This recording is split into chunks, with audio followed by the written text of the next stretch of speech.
So, back in 1968, Bill France had a vision. Build something faster, longer, more insane than Daytona International Speedway, the track which over the years became the home of NASCAR. From there, Alabama International Motor Speedway was born. It was 2 2/3 mile in length.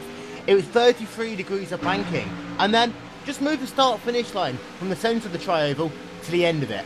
You get perhaps one of the craziest racetracks in the world. And we're here today. We're going to race 188 laps in the 2013 iRacing.com Talladega 500.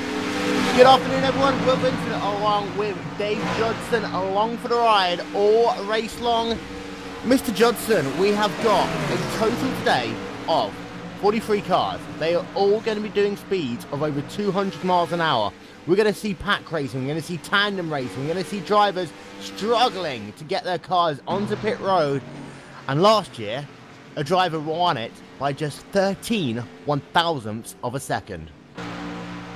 Yes, well, this is going to be a very close race. You're always in it as long as your car doesn't have too much damage. As Ryan Norton proved last year, going 5 wide come the start-finish line, as long as you're anywhere within the draft in the last 5 laps, you've got a shot at winning this race. And this is going to be very entertaining for sure. So I say 43 cars will be making the trip today to Talladega Super Speedway for the iRacing.com Talladega 500.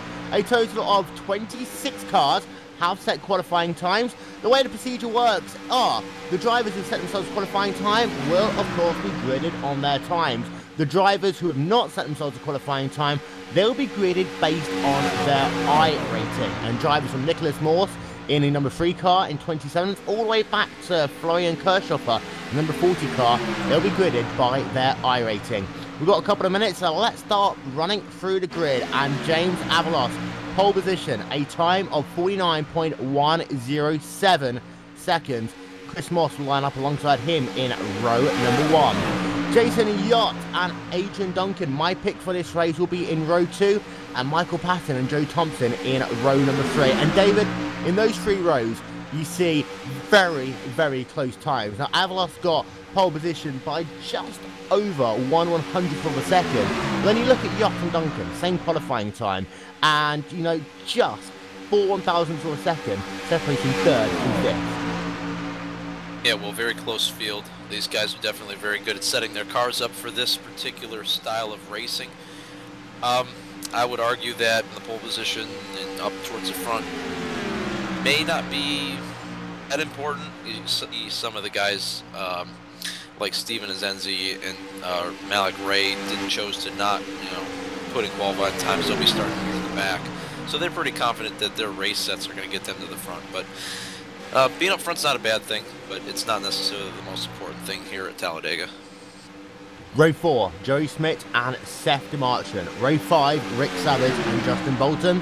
Row number 6, Don English and Mike Johnson. Row number 7 will be Matteo Bortoli and Chris Hall. Brandon Litchberg and Connor Anton in row number 8.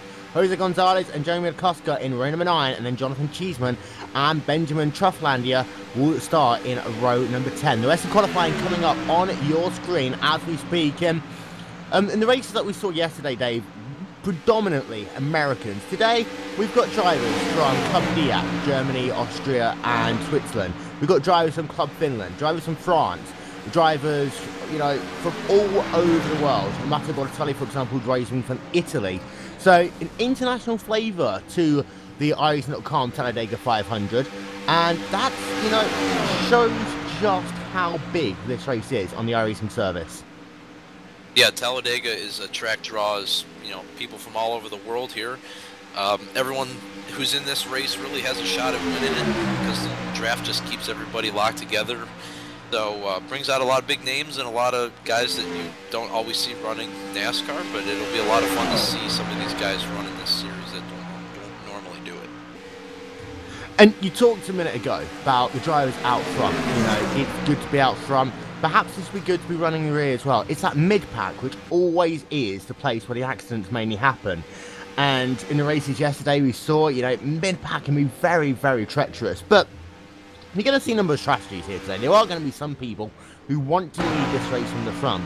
There'll be some guys who use strategy. If there's an early caution, for example, they will stay out while other drivers go in to top off and gas, and they'll try and get track position that way.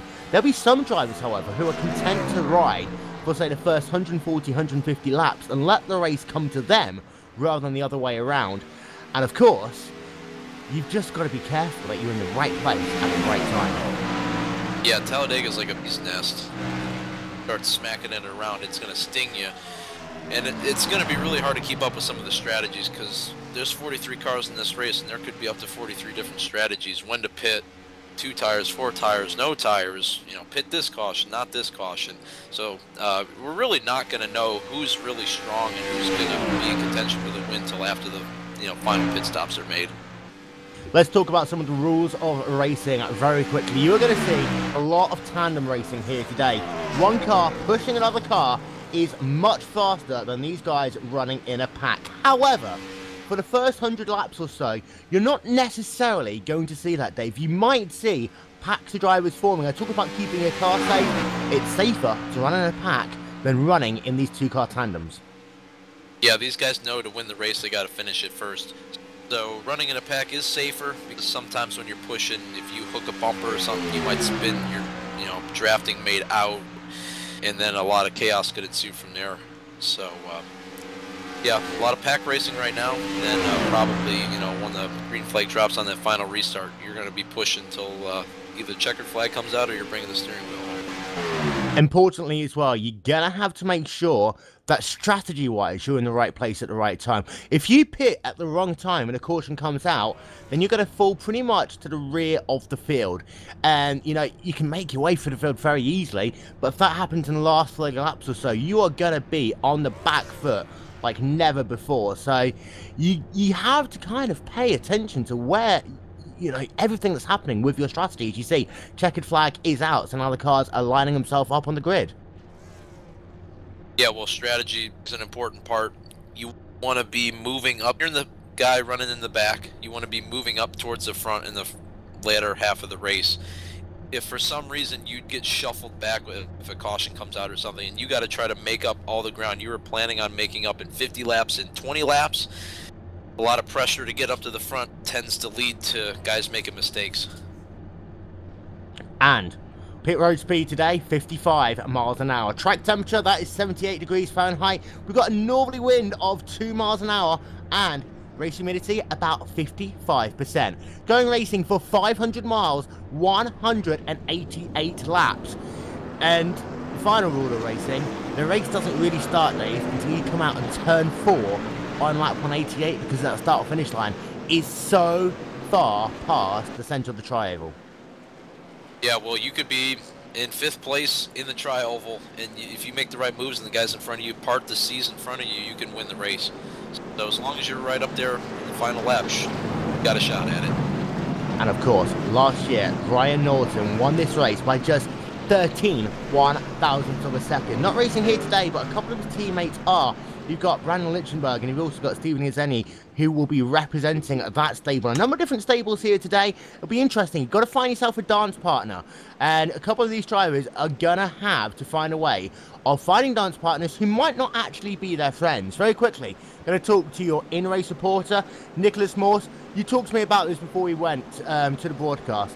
Dance partners. It's going to be difficult to find one if you haven't got friends on the racetrack. What are you going to do to try and make some friends? I just got to ride, to be honest. In the 500, I had a lot of teammates in there, and we had a really good set.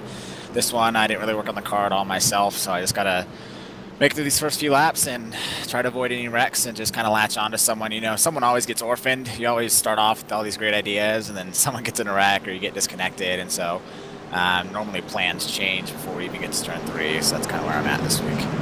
Well, good luck in the race. We'll get some mailbag questions to you under our first caution. Nicholas Morse, our in-race reporter for the day. As you see, the cars, they welcome themselves right now out of turn number 4. The iRacing first pace car is leading the field. Row number 1, one more time, is James Avalos and Chris Moss. Row 2, Jason Yacht, Adrian Duncan. Row number 3, Michael Patton and Joe Thompson.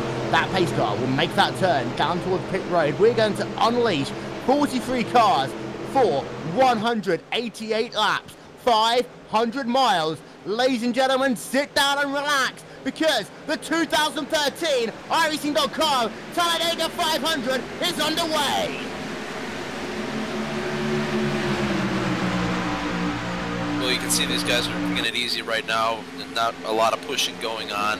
Just trying to figure out where they're at, where the cars are sitting. Getting everybody lined up. You find a dance partner, and we'll see how things shake out these first couple laps.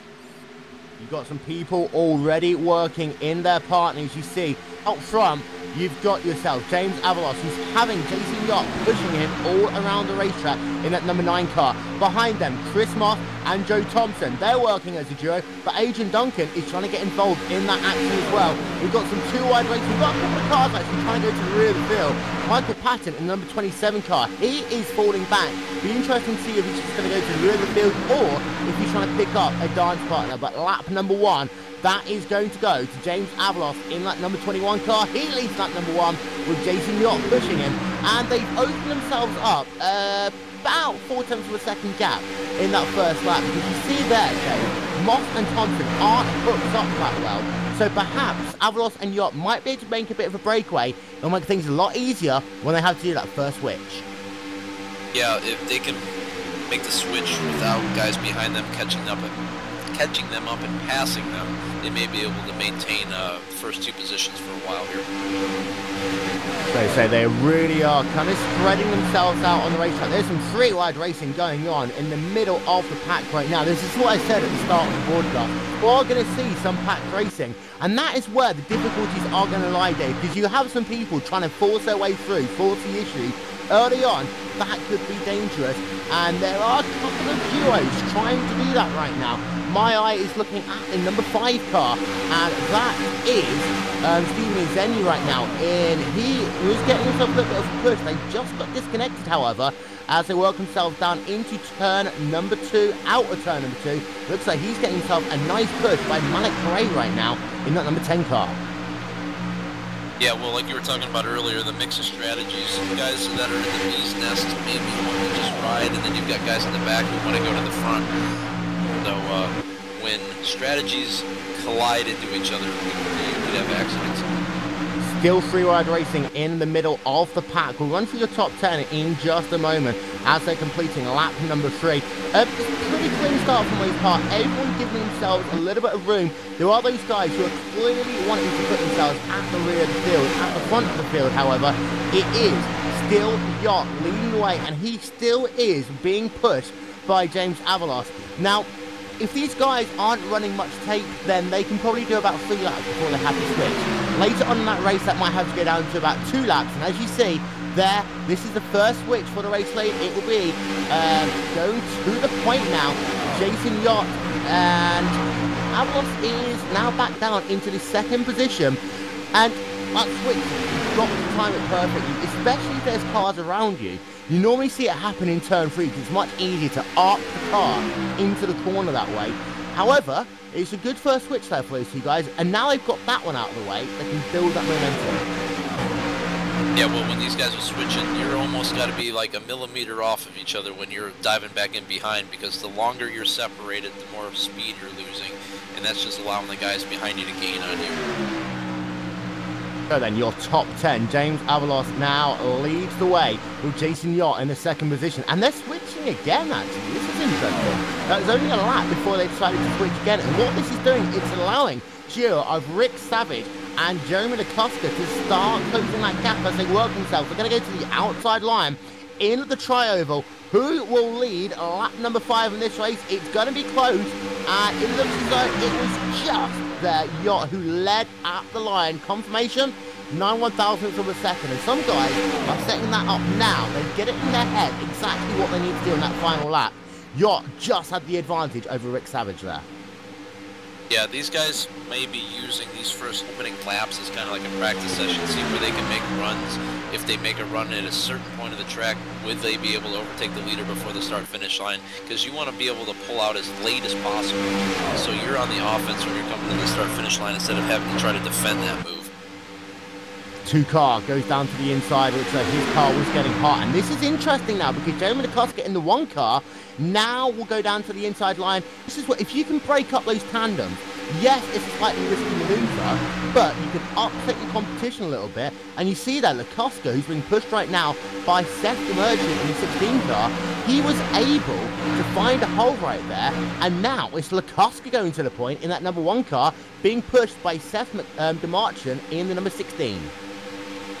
Yeah, Lugoska played it perfectly. The C's parted right in front of him with some switches, and he's the point. We'll see if, well, now they're switching into 3, so his tandem partner must have got a little more, but they are far enough ahead where they're able to, oh, they touch a little bit there.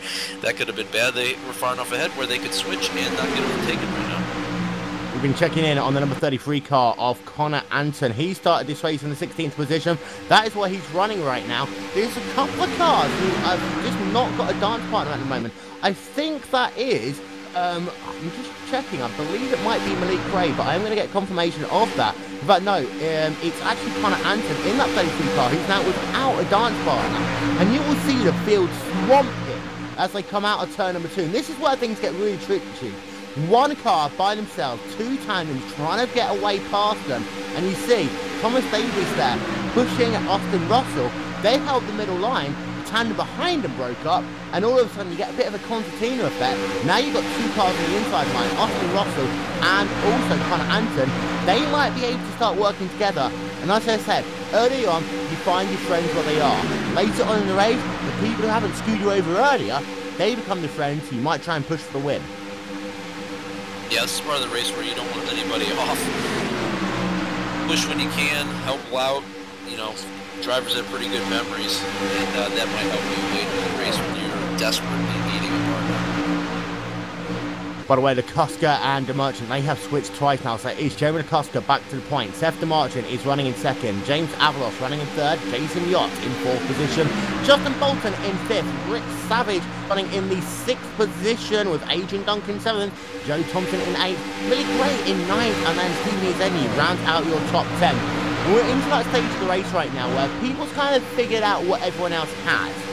And you see a lot more single file, especially like the top about 11 cars that were single file, just as I say that, as Zenyi does the switch there with the number 10 car of Malik Gray. They just switch themselves around, but single file for the most part, because now everyone just wants to turn off laps. We've been 10 laps without caution so far. If they can get to the first pit stop, that's one extra thing they've ticked off on their list. Yeah, you gotta get through this first stop, see where the car's sorted out, see where everything is, how long can you push. You know, if you're on low tape, you might be able to half a lap longer than another guy. So it's almost like a test session right now for these top 10, 15 cars. Then as you get farther back, the pack racing begins. And I'm sure it's a lot more entertaining for those guys there with more cars around them and whatnot. 3 wide coming down into the tribal. This is a bit of a tight gap there. Joey Schmidt trying to thread the needle there. He's been pushed by clubmate Fabian DeJarno, 2 club Benelux drivers working it. And Joey Schmidt is so good on these super speedway tracks. I mean, ever since I've been on iRacing, he has been there or thereabouts in these big races. Right now, working with his clubmate, and it looks as though, you know, they're running outside the top 20, but now they've got hooked up. They got some confidence, and they're moving on up. Yeah, they're doing pretty well, along with our in-race winner, Nicholas Morris and Joshua Chin. They're hooked up together, and they're looks like they're trying to push their way out of this pack here. And a slow car there, down on the inside line. Is that one driver trying to come into pit road early? No, it is. I'll get confirmation. The 43 yeah, car. The 43 car went in very slowly there. And you see the pack just swarmed around him. And that's the heads-up driving that you need there. You've got a car down on the apron. That is Rick Savage. And Jeremy DeCosta with no rear end. We'll get ourselves a replay. This was down, coming out of the tribal. Jeremy DeCosta got his car sideways. There was no caution there, but he just got rear-ended. And so we'll get a replay up here on screen of the number 1 car. Justin Bolton had to take evasive action. That very nearly could have been the big one on lap number 11. Well, he got a little squirrely in the tri-oval and just started dancing on him, and he spun up in front of the 2 car, and the 37 just slammed right in the back of him. He had nowhere to go. Single car, just he got loose in the tri-oval. all by himself. And you can see now, Lacoste is getting at freight train. He is now outside the top 20 after running in the top 10 for the majority of this race. Now, it'll be interesting to see over pit stops if we get a number of cautions, if we can get any of that repaired. But some serious damage right now, and his top speed is really suffering as well. He's only doing 195 miles an hour. These cars are normally doing about 4 miles an hour faster than that. And I saw Brendan Lichberg have an issue in the race yesterday, and he was about 4 miles an hour slower. It was pretty much game over for him because he couldn't push and couldn't be pushed. Yeah, no one's going to want to push that car with no rear clip on it. He might be able to get that spoiler down on a pit stop, but when guys see damage like that, it's just, you know, they don't want to have anything to do with that car. Because if it's been wrecked once, it could be wrecked again, and who's going to want to push that guy up to the front and risk having them wrecked in front of him? Going to go on board with Malik Ray in the number 10 car, and this just shows you how little view you have. We'll get the GlacierTV gyro cam up as well, and unlike Fox Sports, this is actually a real gyro cam, and you can just see when he's pushing, there's just nothing you can see. You're literally just looking at the Chevy side, the rear spoiler, and nothing. You are having to hope that the guy in front gives you some indication if you have to switch lanes, because you cannot see anything going on ahead of you. Well, they're doing a very good job. I remember just a few laps ago, these guys were in the middle of the bee's nest back in the pack, and now they've pushed their way up to 3rd and 4th. So Ray and Azenzi have done a nice job pushing each other to the front, despite the you know, limited visibility. And let's not forget, Azenzi, he started this race all the way down in the 29th position. Malik Ray down on the 33rd position, now running 3rd and 4th in this race. Now, just think, that took them 15 laps to get to the front. You get a 10-lap dash at the end, they know they can do that. And some of these drivers, now they've figured out how long it'll take them to go from rear to the front, they might drop back and start turning laps. However, it does look as though right now, those two are just wanting to get to the front and lead this race. Yeah, both of them have the look if we want to lead and we don't want to give it up. I think they're going to try to take the lead here, possibly when they switch in front of them, but they also switch, so they might just hold position for now.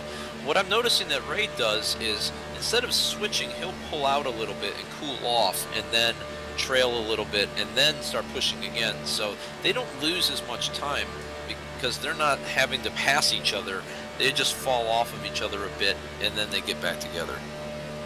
Working themselves free wide on the back straight away. Again, you've got cars separated. The number 16 machine there is running without a dance partner. The number 16 car, that is Seth DeMarchant, and he's kind of not had a dance partner to work with at all. It seems to be that people are picking up as a convenience rather actually wanting to work with him. And there are some guys who are going to be very unfortunate in this situation, that they're just not going to have anyone to work with. And you can tell, again, being freight trained on the front straightaway, perhaps Jacob Clean, no, he's being pushed right now by Ryan Lowe, so that's not going to work. But Florian Kirchhoffer, on that inside line, he might now be forced to start working with DeMarchant because of the fact that, you know, there's nowhere left for him to go on the racetrack.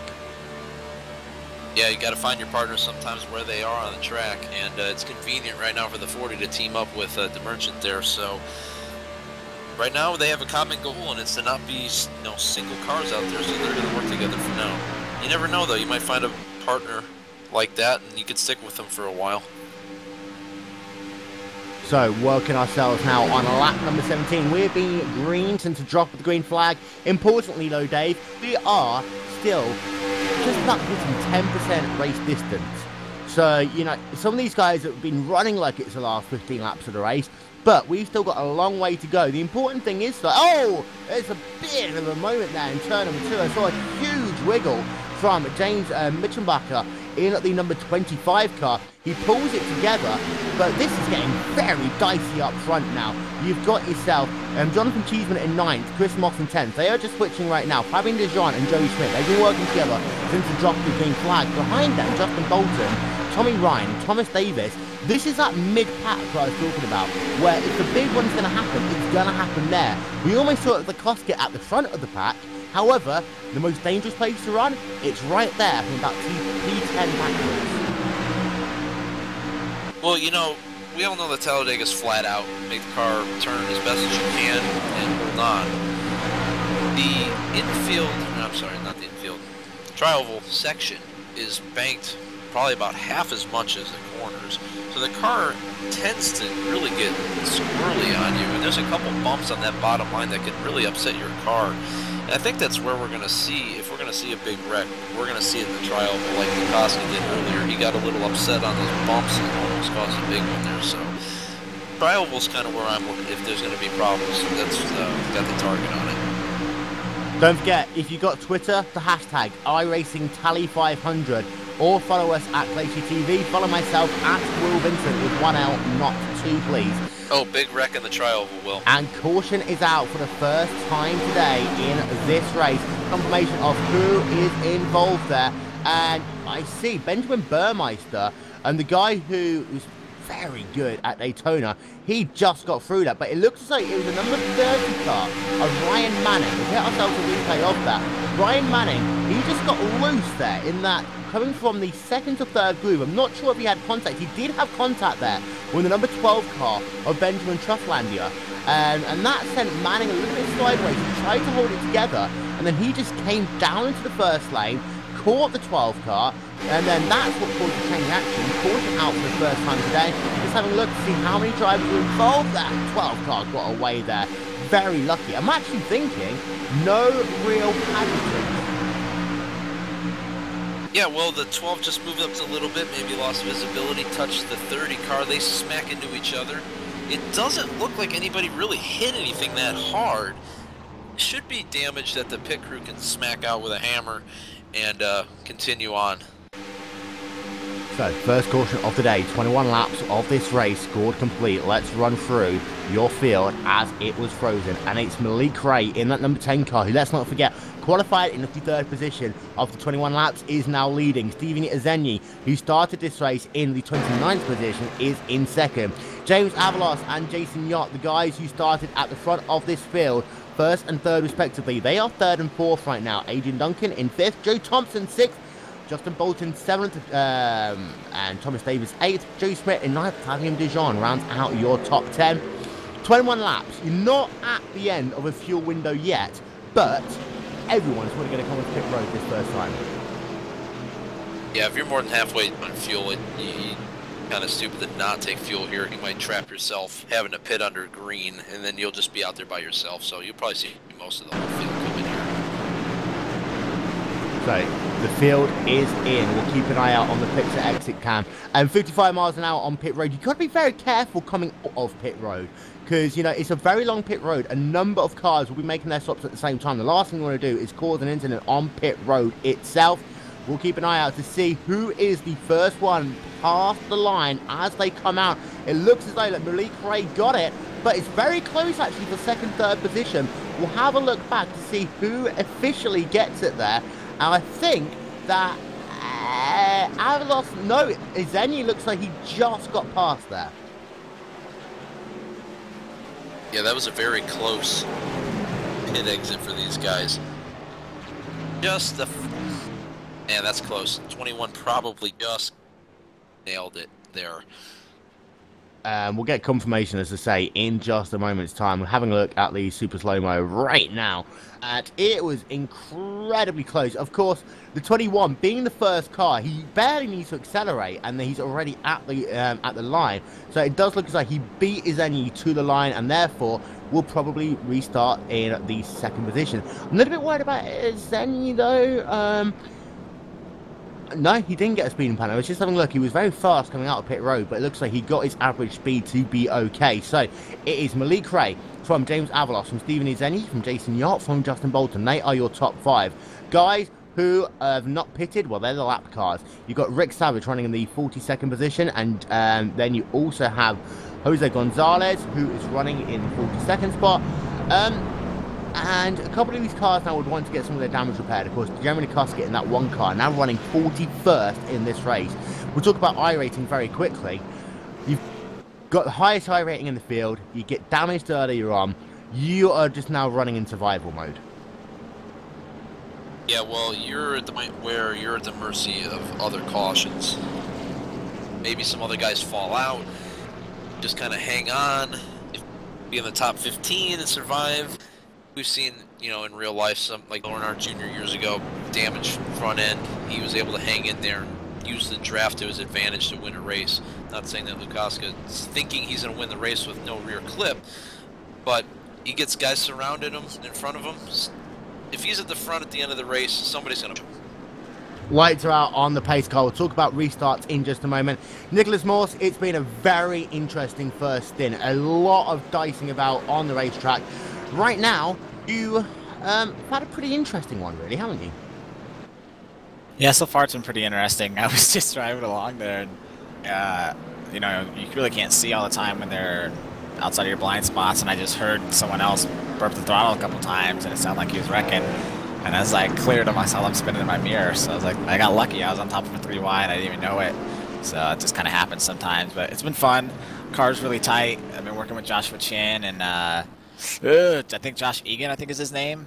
They've both been really good workers so far, but I just got to make a ton of changes. The car's super tight, and it's just, I feel like I have an anchor on me. So it's been fun though, and as long as I can avoid the wrecks, I think the Madwire Media car has a chance at a win. Well, you talk about the car being tight. What are you going to do now in the next 50 laps? Is it just a case of riding, figuring out where it is in that dash for the last 30 laps, or if you think you got it sorted now? We'll see. I took 2 and I made a crap ton of changes, so I'm either going to spin or it should make it better. So we'll see. I'll let you know when I get to full speed, and if it's still tight or it's too wicked loose, then I'll just ride. I'd rather be wicked loose than wicked tight, because I'm having to lift right now in the corners, and that's just killing me. I dropped like a rock there once the tires started wearing. So I know, we'll see, but it's been fun, and hopefully get a good racing here. Well, good luck. Second part of the rest about to go green. Nicholas Morse, our in-race reporter. Single file restart today here at Talladega. And you see very, very long line of cars. You'll see everyone hugging themselves on the outside line. Of course, as soon as the green lights come on, you can pass on the outside before the start finish line. You pass on the inside, well, you're going to get yourself a black flag penalty.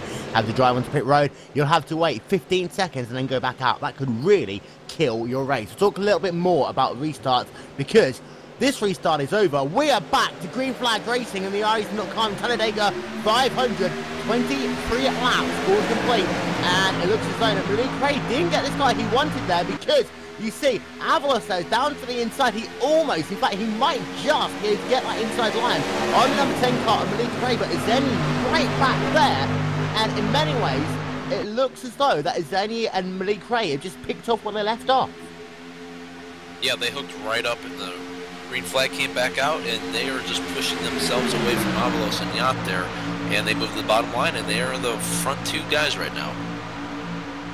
Coming up on the outside line, it's Justin Bolton in the number 2 car. He's being pushed right now by Thomas Davies in the number 7 machine as they work themselves out of turn number 4.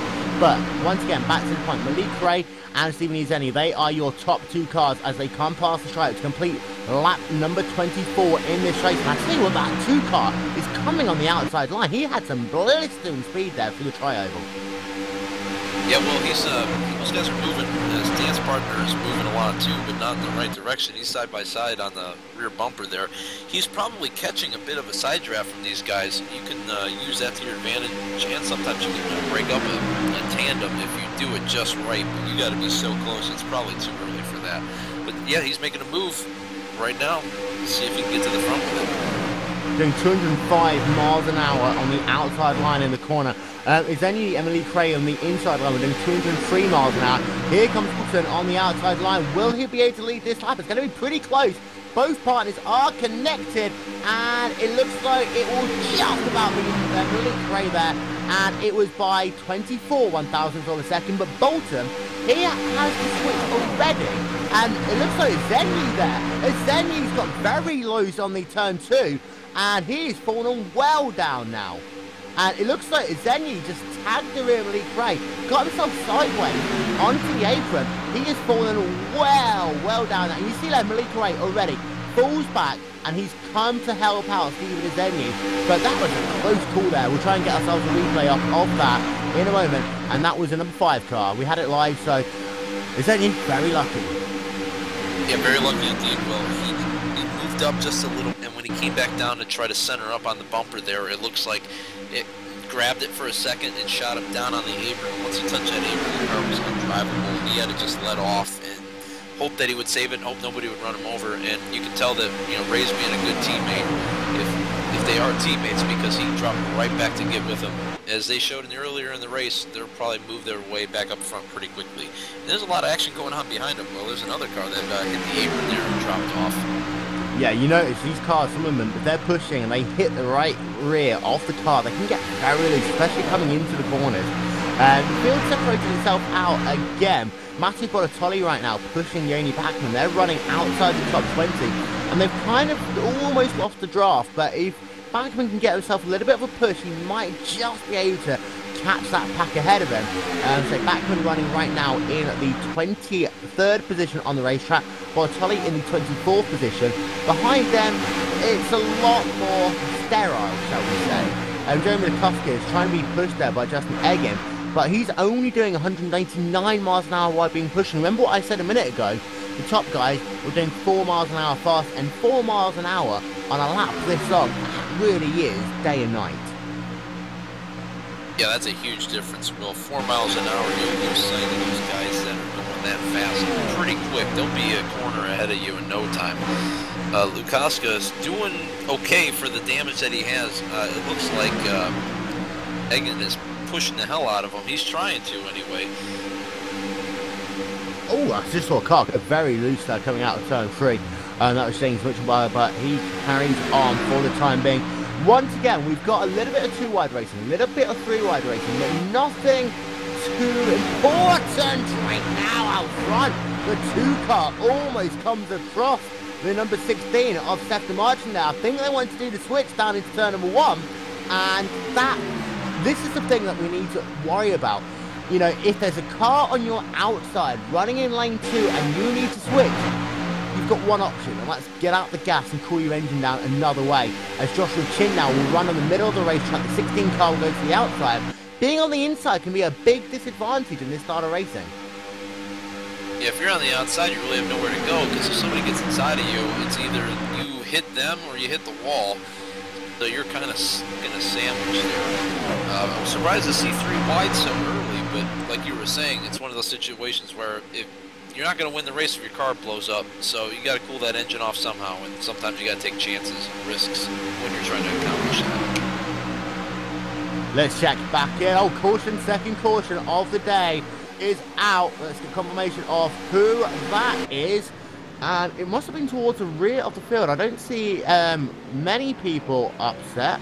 We'll get confirmation and say on who caused that. Second caution of the day is out here at the Talladega Super Speedway. Lukaska was pushing the car, and he just got loose right off the corner and spun right in front of the back of the pack and smacked the wall. I don't think anyone else hit him. I think everyone avoided him. But more trouble for Lukaska. He's got to be frustrated with that. Yeah, and I know Lukaska very well, and he really won't be happy with this. I say coming out of turn number 2, just hit that right rear quarter panel as we were talking about. Slams into the wall, and good evasive action there.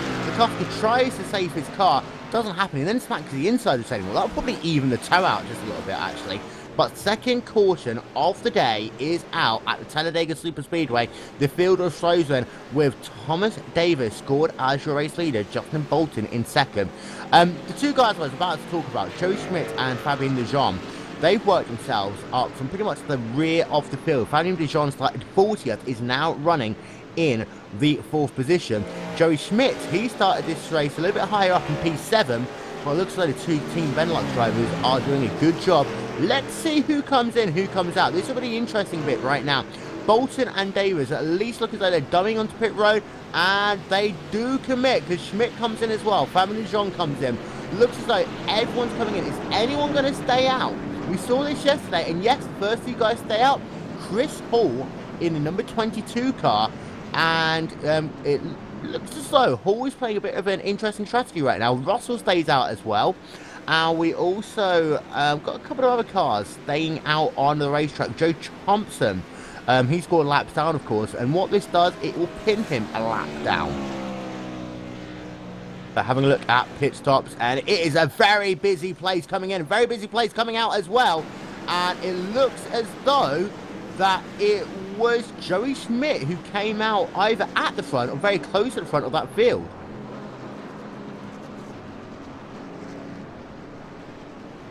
Malik Ray had a very good pit stop. Fuel only. He passed a lot of cars coming off pit road. It looks like him and Azenzi are working their way back up to the front and making up a lot of spots on pit road here. And that's one of those things. I mean, Malik, of course, he had that issue with Stephen Azenzi. Well, Azenzi had the issue, and Malik Ray came to help him out. And it looks like that Malik has been able to get himself up some position. So I'm just going to look to see where Azenzi is, how far behind him is. And he is about 5 or 6, in fact, about 10 cars now behind Malik Ray. Will Malik actually try and stop and slow down again? Or is this a case where you try out other dance partners? Of course, we're only on lap 32, so a lot of racing to go. Yeah, well, a lot of racing, only 32 laps in, like you were saying. Still learning your car. Like, some guys are probably still making adjustments. I'm sure Nick Morris is still trying to figure his car out. You know, the in-racing reporter here. A lot of work to do yet. A lot of racing to go. If I'm Zenzi and Ray, I'm not leaving them. I'm sticking with them until I have to find another partner. In fact, our other in-race reporter, you know him well, Yoni Backman, he stayed out on that last stop as well, and he has moved himself up into the 3rd position. Now, Yoni, we were talking about this in the booth just a moment ago. Sometimes, if it's a quick caution, as we just had, some guys will stay out, some guys will, you know, go into pit road. Any particular reason why you decided to stay out? Was it the track position that's important to you right now?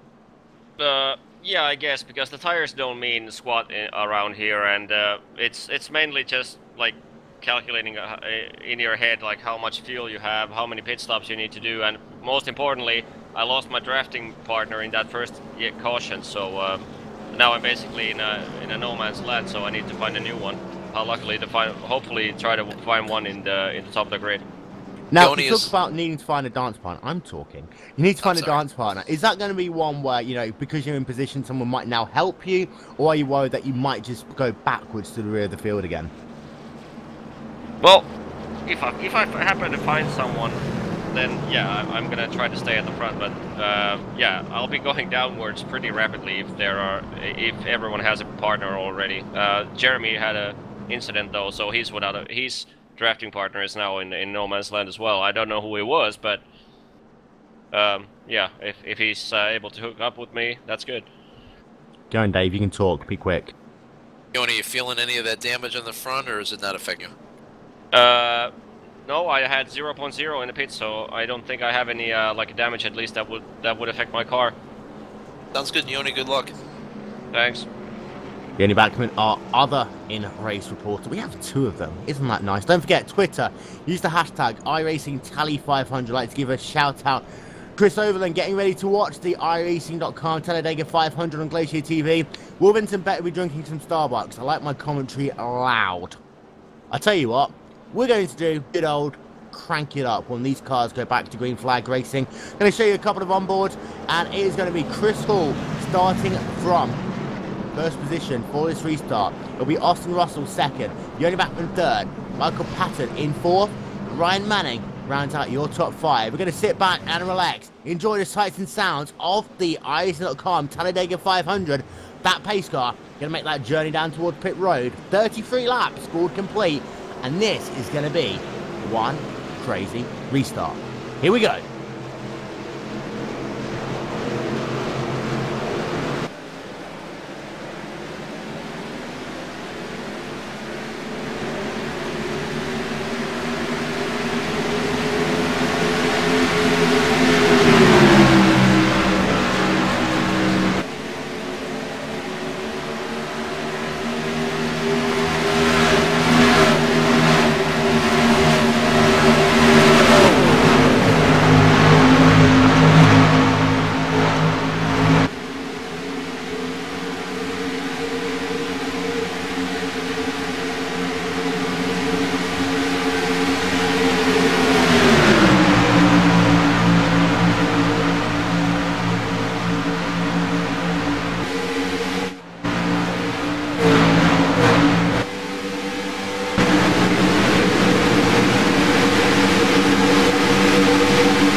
Joe Thompson was going to go to the point. However, that inside line was working well for Chris Hall and Austin Russell. Thompson right now is being pushed by Yodi Backman. So Dave, we talked about how Yodi said he needed a dance partner. He's found one, but he's struggling on that outside line right now in that number 11 Glacier racing car. Yeah, Thompson's, he's at the very tail end of the lead lap, so he's trying to stay ahead of all the leaders so he can wreck behind moving into the trial. Not sure if that's going to bring the yellow out. And let's have a look at who that is. And we stay green for the time being. That's an interesting point. We'll get you another wreck in the trial. No, now we yellow. Third caution of the day is out. And cautions, they read cautions. And let's have a look. I see Joshua Chin there in the 13 car. And something, this was coming out of turn number 4 when it started actually. And Joshua Chin just got rear-ended, and he got some side damage there from the number 10 car on Malik Ray. So Malik Ray's going to have some front-end damage. Joshua Chin's going to have some side panel damage.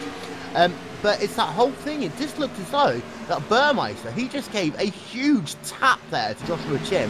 He got sideways coming out of turn number 4. In fact, that wasn't Burmeister. I do apologise for that. I'm doing a Marty Reed right now. It was actually Sefton Marchant who did the tap there on Joshua Chin. He came right across Malik Ray, and I'm interested to see how much damage Malik Ray is going to have right now. Well, that was unfortunate for Chin. I think he was expecting the 6 car to stay up higher, and he was going to draft up with the 8. When the 6 moved down, he was going at least 2 to 3 miles an hour slower. He tried to check up, and the 16 unfortunately bumped him, which sent him down the track in front of Ray and Azenzi. Ray looks like he has a little bit of front-end damage, probably nothing too major. And then, in the reaction to that accident, the 39 car of Don English through the pits and into the trial grass. And that's what put the caution out right there. And again, good wreck avoidance. And once you get onto that grass, you can hold the brakes all you want. It's just a case of where the car will pop up rather than where. Yeah, you just got to hold the brake all the way to the floor and hope nobody hits you. So, Hall still leads, Russell second, Backman third. It'll be interesting to see whether those guys stay out again. Backman found a dance partner. Of course, if the top 2 come in, then the wave around will go to Backman's dance partner, which is Joe Thompson, currently scored in the 40th position. However, at the same time, you know, strategy is like, it's critically important, because the more fuel you take now, the less fuel you might be able to take later on, and that is where you can make up those big positions in that final push to the flag. Yeah, Hall and Russell do stay out with Yoni back and his rafting partner. He'll be able to work with him again. Maybe it can get pushed up past the leaders and get on the lead lap and maybe catch another caution. It'll be interesting to see what damage the pit crew for Malik Ray are able to fix here. Hopefully it's nothing too serious, because we all know his car's fast, and I'm sure Zenzi doesn't want to lose that draft partner, because they were hooked up and they go to the front whenever they want to, it seems. Indeed, and you know what, if Zenyi has lost Malik Ray, then you're into that situation. As the cars stop dropping out, you might have a dance partner who you've practiced with, turned hundreds of laps. That person goes, you've got to find a new one. We're in that stage of the race now, 3 cautions in pretty quick succession. Do you think these guys will now just start calming it down a little bit? Because of course, you know, we are still less than 1/3 of the way through this race. Well, it's really hard to say if these guys are going to learn their lesson, so to speak, and chill out a bit. You got guys in the back that are really fast that have got caught up in some, accidents or pit strategy, and they might want to hit to the front. If I'm these guys, like Azenzi and them, I'm willing to ride a little bit and let it shake out for a bit, because you're not going to win the race here in lap 38. So, everyone stays out. Chris Hall is still scored as your race leader. Austin Russell second, Yoni Backman third, Ryan Manning in the 4th position, Michael Patton in the 5th spot. Let's run through your retirees. All cars scored laps down. Benjamin Trufflandia is scored 3 laps down, but is still circulating. Rick Savage is scored 3 laps down, but still circulating. Jake Goodwin is scored 1 lap down, as is Joe McCusker, who's now out of the race. And Joe Thompson has also scored 1 lap down as well, of course. He is still pinned down 1 lap. So, we've been very lucky as far as, you know, avoiding the big one goes, because each time it looks like the cars are just spinning or whatever in the right angle. But in any of those incidents, I'm going to go back to Zeny's, for example. If that car spun and then you see it so often snap to the right, that could have been 15 cars out of this race. Yeah, that was very close to being a huge wreck. Just physics had worked out, and less guys were involved than could have been. Luckily for Ray, too, he didn't get hit too hard. He's only got that little bit of front-end damage. He should be able to push fine. As long as the wheels are straight, I think he'll be pretty good. It's going to be a detriment, though, if they have to switch in the ES lead. That'll probably slow him down a bit. So most of the cars are still circulating on this racetrack. We'll keep an eye out on a couple of guys who are starting to experience some damage to their race cars.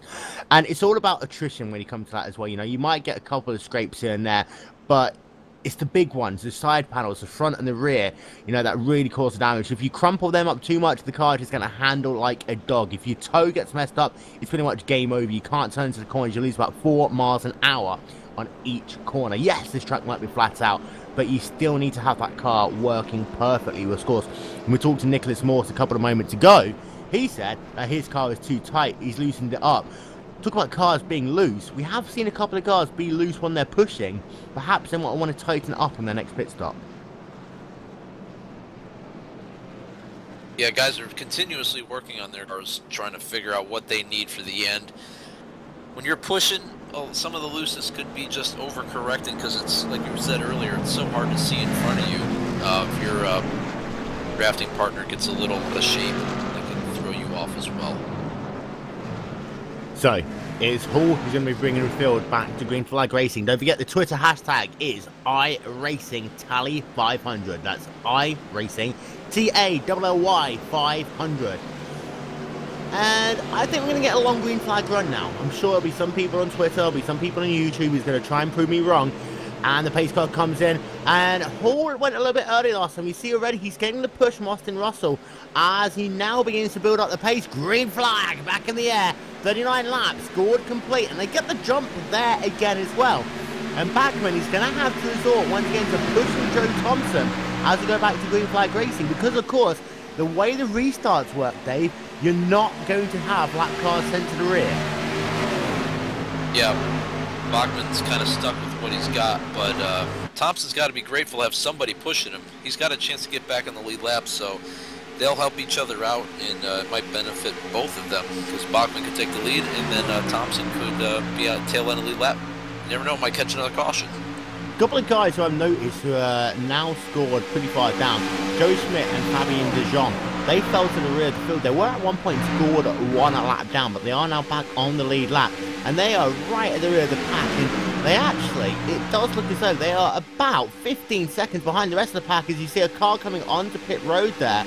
Perhaps a black flag for Jose Gonzalez. Yes, indeed, from the 18th position. So a black flag for him. He's going to have to serve himself a stop and go penalty. But they were running 3, almost 4 wide there down into turn number 1. You've got Izenia and Malik Ray. They are hooked back up again. So it looks as though that Malik Ray's damage isn't too bad at this stage of the race. Ahead of them was Connor Anton and Mike Johnson. But again, if you get damage, those first couple of laps are critical. Especially for Izenia. He's still got a car that works. If Malik Ray's car wasn't working, it'd almost be time to ditch your dance partner and find another one. It's a bit like a high school date. Yeah, exactly. Well, it's like who's wearing the nicer dress. But for now, Zenzi and Ray are to where they left off. If they do have to switch, that's where the true test will come. If Ray and Zenzi can stay hooked up with Ray leading with that front end damage, then no worries. But if Ray slows him down, then Zenzi might have to think about someone else later for the race. So, but the field is very spread out this time, actually. Like the top, 7 or 8 cars have been able to pull away a pretty big gap. I'm having a look at timing and scoring. 8th place James Abeloff, 9th place Jason Lott. Of course, they've been working since the drop off the green flag. They are now about 2 seconds ahead of Roman Mundek and Benjamin Burmeister. And the top 8 cars, they've got themselves a breakaway right now. You can see they're running single file again because they want to try and eke out that gap. You can get yourself 2 seconds over your competition coming into pit road. it makes it a lot safer. You don't have to worry about the bunching up, slowing down from 200 plus miles an hour down to 55 miles an hour. And we've seen before in these races, when you have to make green flag pit stops and the field's bunched up together, a lot of people make mistakes. You might either take another car out, or, more importantly, you just can't find a gap to slow the car down, you end up speeding. Well, like we were talking about earlier, Thompson and Bachmann moved to the front of the pack. Bachmann is leading in the Glacier Racing car.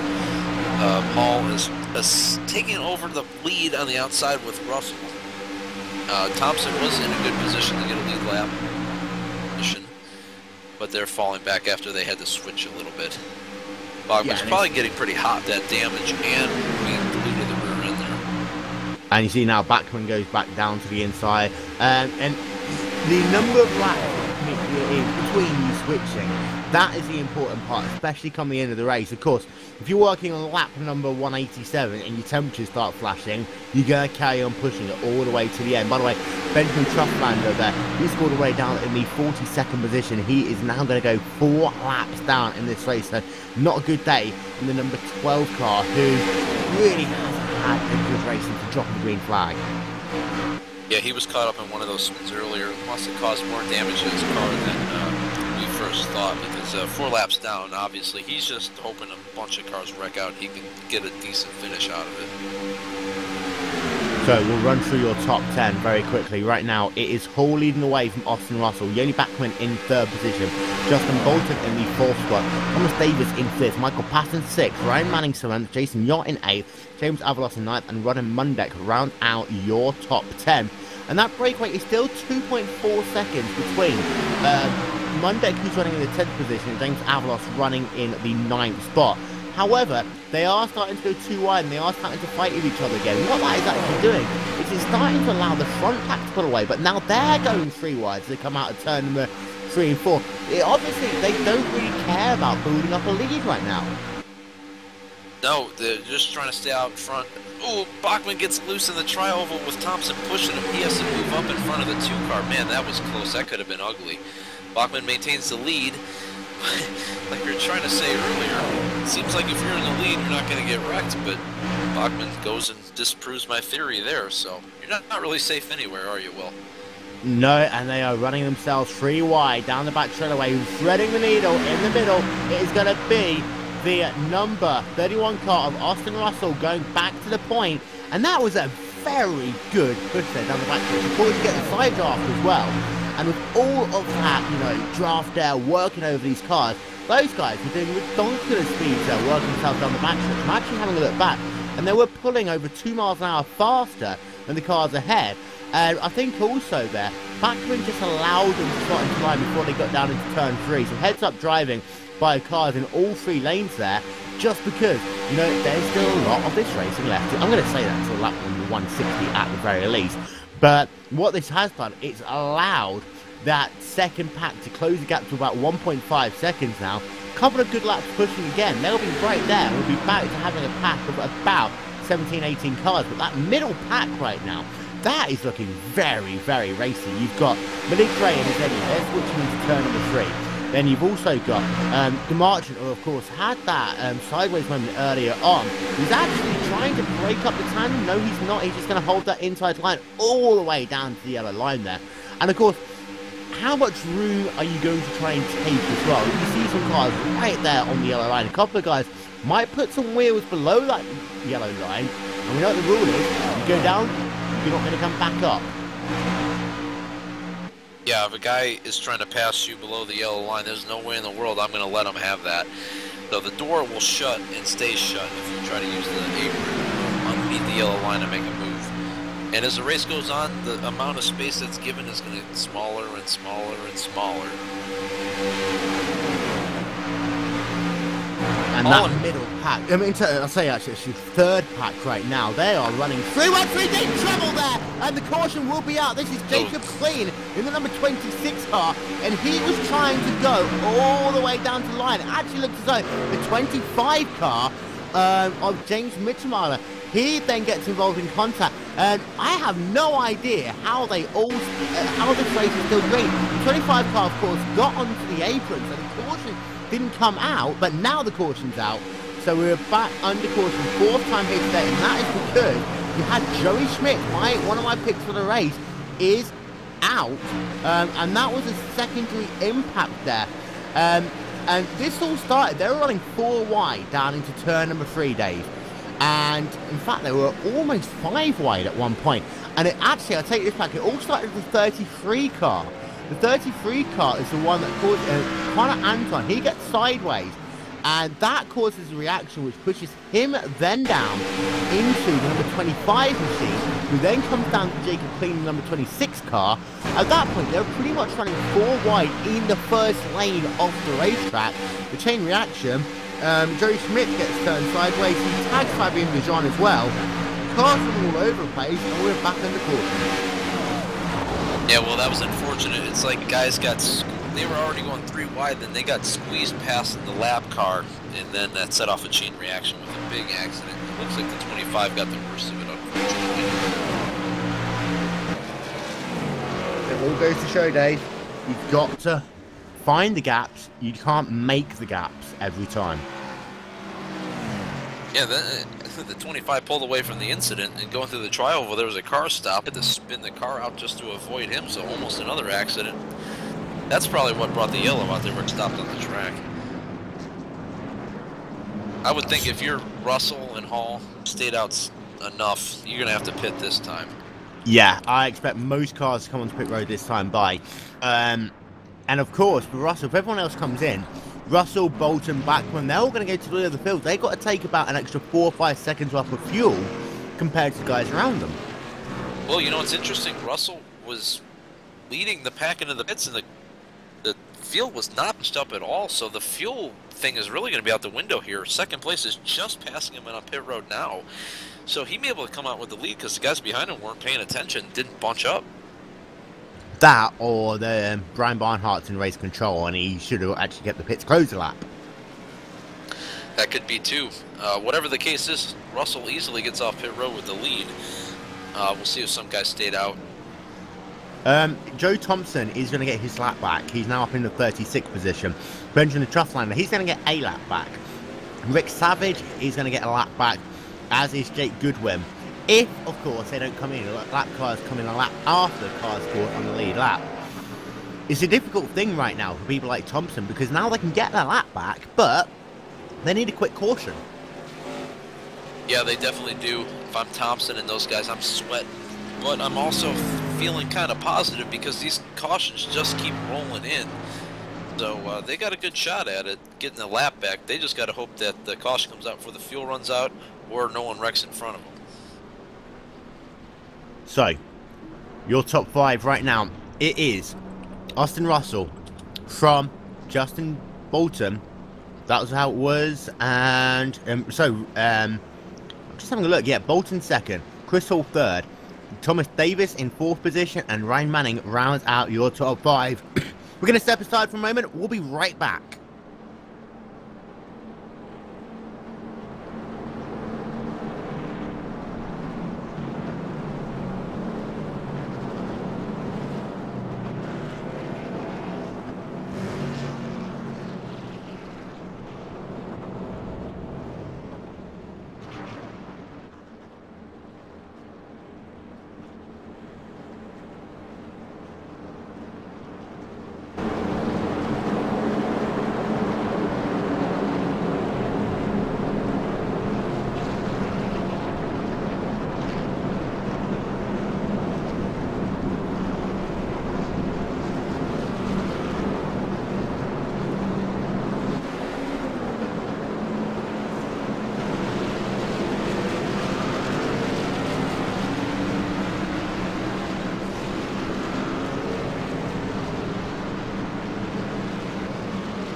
So we are working ourselves on lap number 52 of this race, looking high above Talladega Superspeedway. Lights are out on the pace car. Go back to green flag racing. By the way, we would like to apologise to Jacob Klein, because we pronounced his name wrong. I'm really sorry. By the way, if you wanted to know more about me pronouncing names wrong, Dave Johnson interviewed me for In Racing News. That'll be out in the next week or so. And also, Dave, we'll talk about the spanking very quickly before we go back to... In fact, we'll talk about it after we go back to green. But unlike Daytona, where the banking's flat on the apron, unlike Daytona, where the banking's flat, here, you've got a little bit of banking in, and that seems to have saved a couple of drivers so far. Yeah, well, that has saved some guys because the transition is not as abrupt. Gives you a little bit of a chance to save the car, so we'll see if that comes into play later on. I'm sure we'll get some more guys, unfortunately, using it. I know they're not planning on it. So, back to green flag racing any moment now. A couple of guys weren't very happy there with what we went on under that caution. Joshua Chin, can we not pace rate or something? He was saying over team radio. A couple of guys very upset about that, and of course you can lose positions on pit road if that is the case, and you know the field isn't bunched up coming onto pit road. Green flag is back in the air, and in many ways the 31 car of Austin Russell was able to luck out there. He is still scored as your race leader. Hull is in third, Davis is in fourth, and again good field separation as they're coming down into out turn number 2. But Backman right now is working on the outside with Seth DeMarchand. DeMarchand, I have to say, he's kind of been in the wars a little bit today, but is still going. Yeah, he's got beat up a little bit, but the car's still rolling. Looks pretty good. See if the luck can come around for him a little bit. Maybe get back up to the front and see what he can do up there. And right now they're working themselves too wide through turn number 3 and 4. But the number 9 car of Jason Yacht, he was able to hold it better on that inside line. Now let's talk about Yacht and Avalos, the number 9 and the number 21 car very quickly, because Avalos and Yacht, they have been inseparable since the drop of this green flag, and it does look as though they've got a very good teamwork on right now. Yeah, those guys have been together since the green. They work really well together, and it's helping them so far. They've been able to avoid all the accidents so far. They're looking like they're trying to make a push in the front lead in this group here. Yeah, and the gap right now between Yacht and Patton, Yacht in the 7th position, Patton in 6th, is 7/10 of a second. They have a lap car. There's Jose Gonzalez there. 3 into the grass. And will he be able to keep it off the racetrack? That is Mike Johnson there in the number 42 car. He's running in the 16th position. And again, another car who just gets loose on the right rear quarter panel. And how lucky is that? He was right. He found a gap to spin almost. Wow, that was almost like luck was on his side there. He didn't hit anybody, was able to save the car on the apron and keep going. Yeah, he's losing a lot of time, but the car's not worse for the wear, and things work out. He'll be able to get back in the pack once, I'm sure inevitably an under caution will come out at some point. So, and ahead of them, you've got a switch between Hall and Russell as they are still leading this race. But the number 7 car, Thomas Davis, we haven't talked about him much in this race. He's going to go around the outside. Those two aren't going to get hooked up in time. Thomas Davis is going to lead this lap. And right now, he is being pushed by the number 2 car of Justin Bolton. They go to the point, and that's another very good Euro right now. Yeah, that was a good pass for the lead there. Passed, motored on the outside by both tandems. They were not hooked up properly, and those guys were linked together. So nice move. Davis takes the lead. So Davis is now scored as your race leader. Justin Bolton in 2nd, and a little bit more pressure coming right now. And this is number 30 car of Ryan Manning, who's down on the inside. He is being pushed by Michael Patton in the main performance PC number 27 car, and we are seeing some different duos working together right now. But what we are seeing this time around, it's a little bit more timid, especially in that front group. They're not taking any risks really. They're giving each other room. They see a car coming down their inside, or they see a car switching, then they're not really, you know, making the issue hard for them. Yeah, these guys are smart. The guys are in the front are there for a reason. They're not there because they don't know what they're doing. They're spotters, and they've been able to see what's been happening around them with guys getting loose. So they're taking it easy. Like you were saying, only lap 57, long way to go.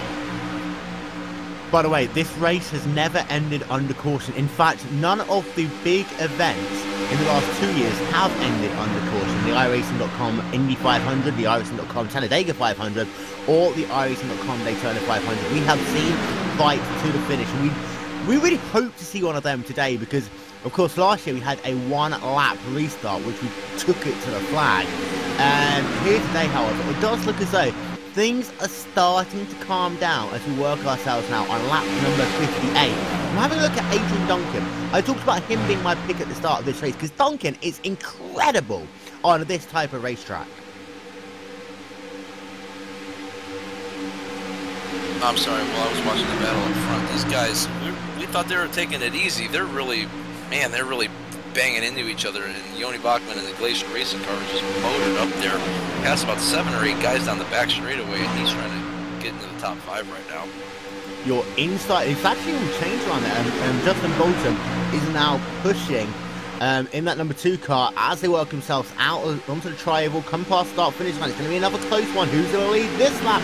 Looks as though it is just about going to be Austin Russell. But get that, 1/1000th of a second. That is the type of thing we're going to expect to see at the end of this race. People are still working it out. How far do they need to push? When do they need to start pushing? And it's that whole sort of thing that you've got to time the run. When we talk about plate racing and NASCAR, it's always been that case. In the pack racing, you've got to time your move to the front. You've got to time the moment where you push that pedal down harder than you pushed it before in your life. As they're all switching again out front in those top 4 or 5 positions. In tandem racing, of course, it's just not a case of pushing another car. You've got to strategize and find a way of switching at the right time so that you've got just enough before you blow up when you come to the start-finish line. Yeah, well, you got to push until that motor is like one inch away from blowing up, and then you make the switch and get the air and move it forward. The longer you can push, the faster you're going to go. So it's really a matter of who can push it the farthest. And it does look as though that next time is going to be that 2-car tango that we've been talking about for the last 30-ish laps or so, and that is Austin Russell and Chris Hall. Those two really did luck out there on that last caution, because I talked about those two were going to have to take more fuel than the cars behind them. So either they short field to guarantee getting out in front, or they were just very lucky in the fact that the field were nowhere near them as they all came onto pit road. Yeah, I think they got quite lucky there, because Russell had at least a 4-second gap in second place when they came into pit. So things worked out. I'm sure he's hoping that luck carries with him until the end of the race. A little bit back through the field. You've got now about 13 cars in that first pack. The second pack, it really has spread out because they're not really running that badly until you get to about outside the top 20. That's when things start getting racy again, but it's very subdued right now. From about 15th position all the way back to about 23rd position, they're only really going to the outside line when they're switching. They're not really doing much apart from that. I see Jacob Clean pushing Fabien Dejean, who was very lucky to get through that last incident unscathed, and of course, he is now looking for a new dance partner because Jerry Schmidt is scored out of the race. Yeah, well, these guys are for the front, just still trying to figure things out, keep them lined up. I think guys are just trying to put laps in. I mean, some of these guys have got to be saying to themselves, you know, we've had 4 cautions in a matter of 20 laps. We got to finish this race first if we want to have a shot at winning it. Probably a good strategy to just kind of hang in there and things calm. And of course, we saw that in the real life 2012 Daytona 500, where there were a lot of cautions. It's all caused by that right rear quarter panel, and that seems to be the same sort of thing that we're having here today. It's the right rear quarter panel. It doesn't seem to be an issue in the straightaways, but if you come especially down into turn number 3, you catch that quarter panel wrong. It is sending the rear car loose, and that's exactly what we've had in the 2012 Daytona 500. Yeah, well, we can ask Michael Walter how pushing on the right rear works, because he probably caused about 6 wrecks in the Daytona 500 a couple of years ago. It's like these cars are built to go left, and if you push on the right side of it like that, it makes it really evil. Come on, Mikey! Come on, Mikey! But Bachman going down to the inside of the 16 of Seth the Marchant. And the Marchant really has settled down, of course. He had to work his way through the field. He was very lucky. He had some close calls early on. But now it looks like he's got himself into the groove. And we've talked to Nicholas Morse.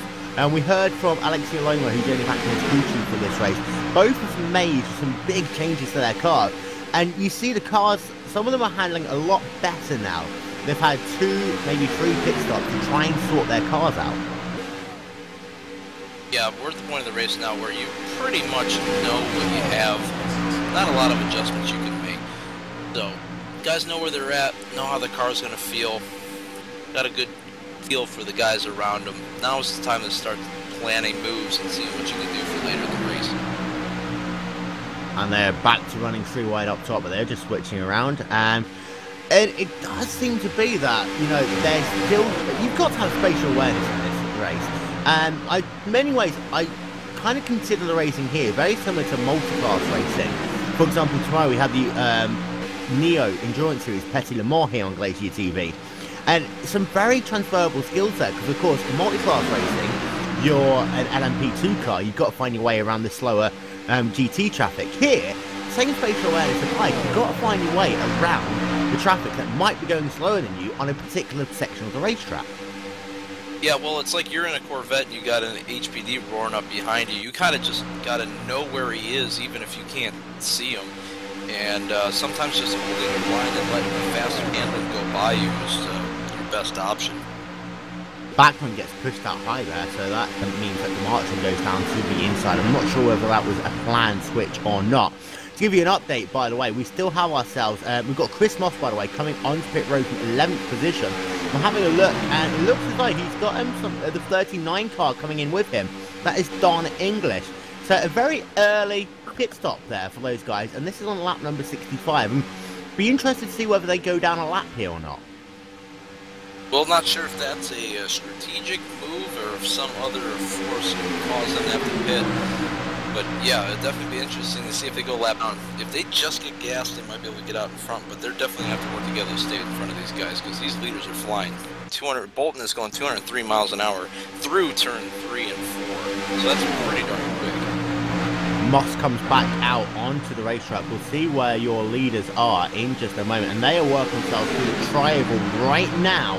Of course, there was be a caution everyone comes onto pit road. They'll get themselves back onto the lead lap, but they'll be at the rear of it, and now they go down a lap. So it didn't really work out there, the early strategy call, because they were too far back in the first place, really, to make anything work for them. Yeah, that's right. And then you got Avalos and Yacht Derbing right now, so they might have wanted to wait another lap or two to see how that, you know, the first group hitting worked out. We'll see if they're able to stay ahead, because it looks like they just took fuel only. They're coming off pit road right now. Yeah, and it is still the number 7 machine who's leading the way of Thomas Davis and the number 2 car of Justin Bolton. It does look as though that 16 and 11 combination is working, but the ones that are falling back right now... Oh, back into the wall! And this is going to be a huge wreck. Caution out. And once again, it was the right rear quarter panel. Well, that's really unfortunate. He went up, he hit those bumps in the tri-oval, hit the rear, and he just lost the car, and unfortunately took out 2 really strong cars. Man, that's really unfortunate for Bachman. He's been running really well, but those bumps, man, they'll just throw that car all over the place. Yeah, and you make a good point there. It was on the inside part of the tri-oval. You know, you have 3 defined lanes on the racetrack. You have a 4th one on the tri-oval for obvious purposes. Now, Bachman just lost his car there. This is what I thought about with Zeddy being lucky early on. He was able to hold it down on the apron. Bachman was the unlucky one, because there's less banking, of course, on that section of the racetrack we talked about earlier. Bachman, his car went to the number 22 car. He's got some damage. The number 31 car has got some damage as well. We're under our 5th caution of the day. Well, probably pretty significant damage for Chris Hall. Brussels got a little bit of front-end damage, probably not too bad. He didn't hit anything else after Bachman hit him, but if his drafting partner's got significant damage, he's really going to have work to do just to figure the car out first off, and then try to find somebody else to work with. Yeah, and I tell you what, they're going to have the virtual pit crews are going to have a lot of work to do on this caution to repair that race car. So 3 guys, you said it earlier on, you know, we talk about the mid pack being the danger zone. Here it was the front pack, and once again it was the right rear quarter panel. I think we need to send a notice out to some of these drivers and say, look, if you're going to push a car, push it on the left-hand side. And the reason why is because a lot of these guys are just trying to get some air out of their engines. It means they can push another lap. And, of course, it's the more dangerous way of doing it. I just think that Backman just hit him wrong there, coming into the tri-oval. Didn't expect him to run that lower line, but pit road is open, and we are seeing a ton of cars coming in. The 7 car is leading the field onto pit road. Tell you what, Bolton got a very good run onto pit road. We'll keep that in mind. But most cars are into pit road. They're getting 3 wide on pit road. It's very, very tough here. And Malik Ray just overshoots his pit box by about a mile. He had to reverse back 2 pit stalls there.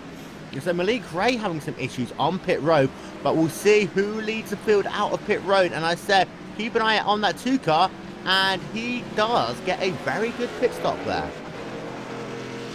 Well, we were talking about earlier the getting at pit stops. Yacht and Avalos were able to stay ahead of the pack, and they now both assume 1st and 2nd position on the track, so they will now be leading when the green flag comes back out. And of course, this is the duo who, you know, started this race in the 1st and 3rd positions on the racetrack. Avalos in position 49.107, Jason Yacht a 49.122.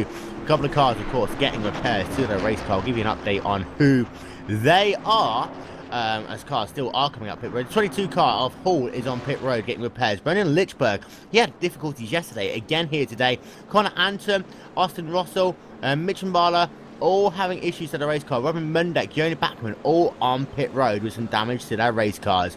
Gonna step aside for a moment, take a short break, we'll be right back.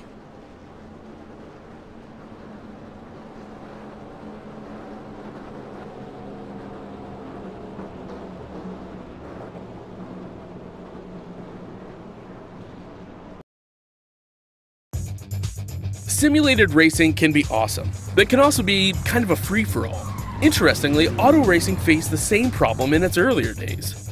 Whether it was on the back roads, the beaches, or the city streets, the racing was fun. But there was always a certain level of chaos and danger, until some folks came along and put some order to all of this. Stuff like official racetracks, regulations about weight and equipment, and enforcement of standards. That's what gave us high-speed excitement, fast-paced action, and photo finishes. That's when racing became racing. The guys over at iRacing.com have made the same transformation in the world of sim racing. Sure, they've got the most accurate tracks and realistic cars out there, but that's just the start.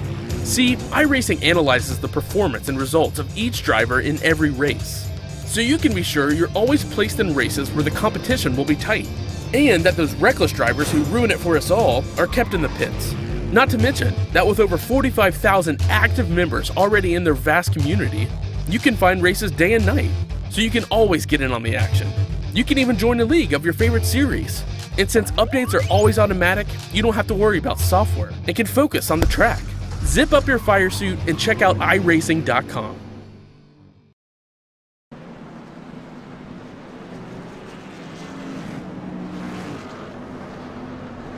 So welcome back to the iRacing.com Talladega 500. If you're new to iRacing, head over to iRacing.com right now and get yourself half price off your first 3 months membership.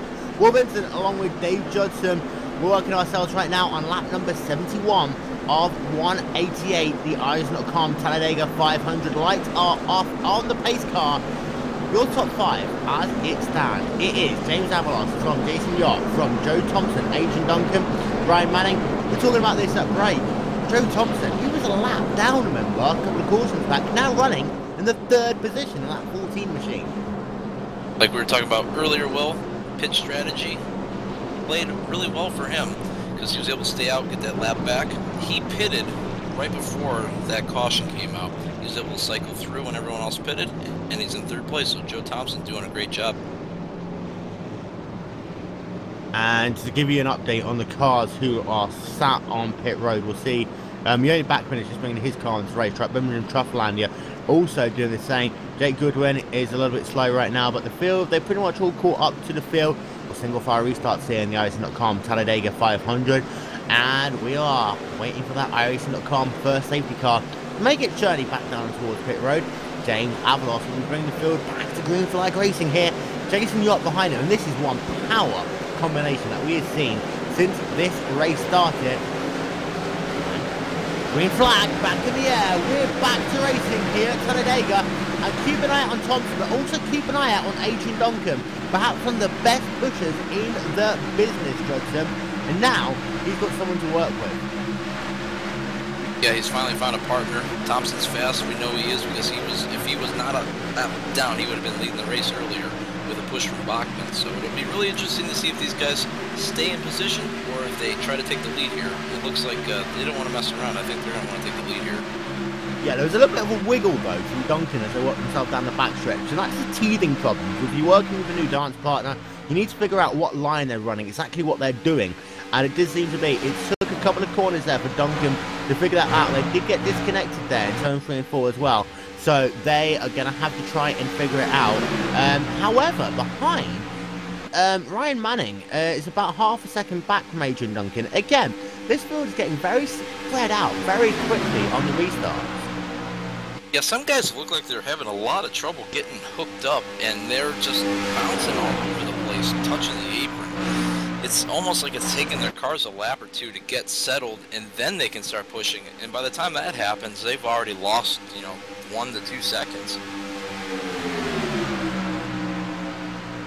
Going to check back in on Malik Ray and Steven Izenyi because they've been able to work themselves back into the top 10, and Izenyi is charging right now. They're going to do the switcheroonie.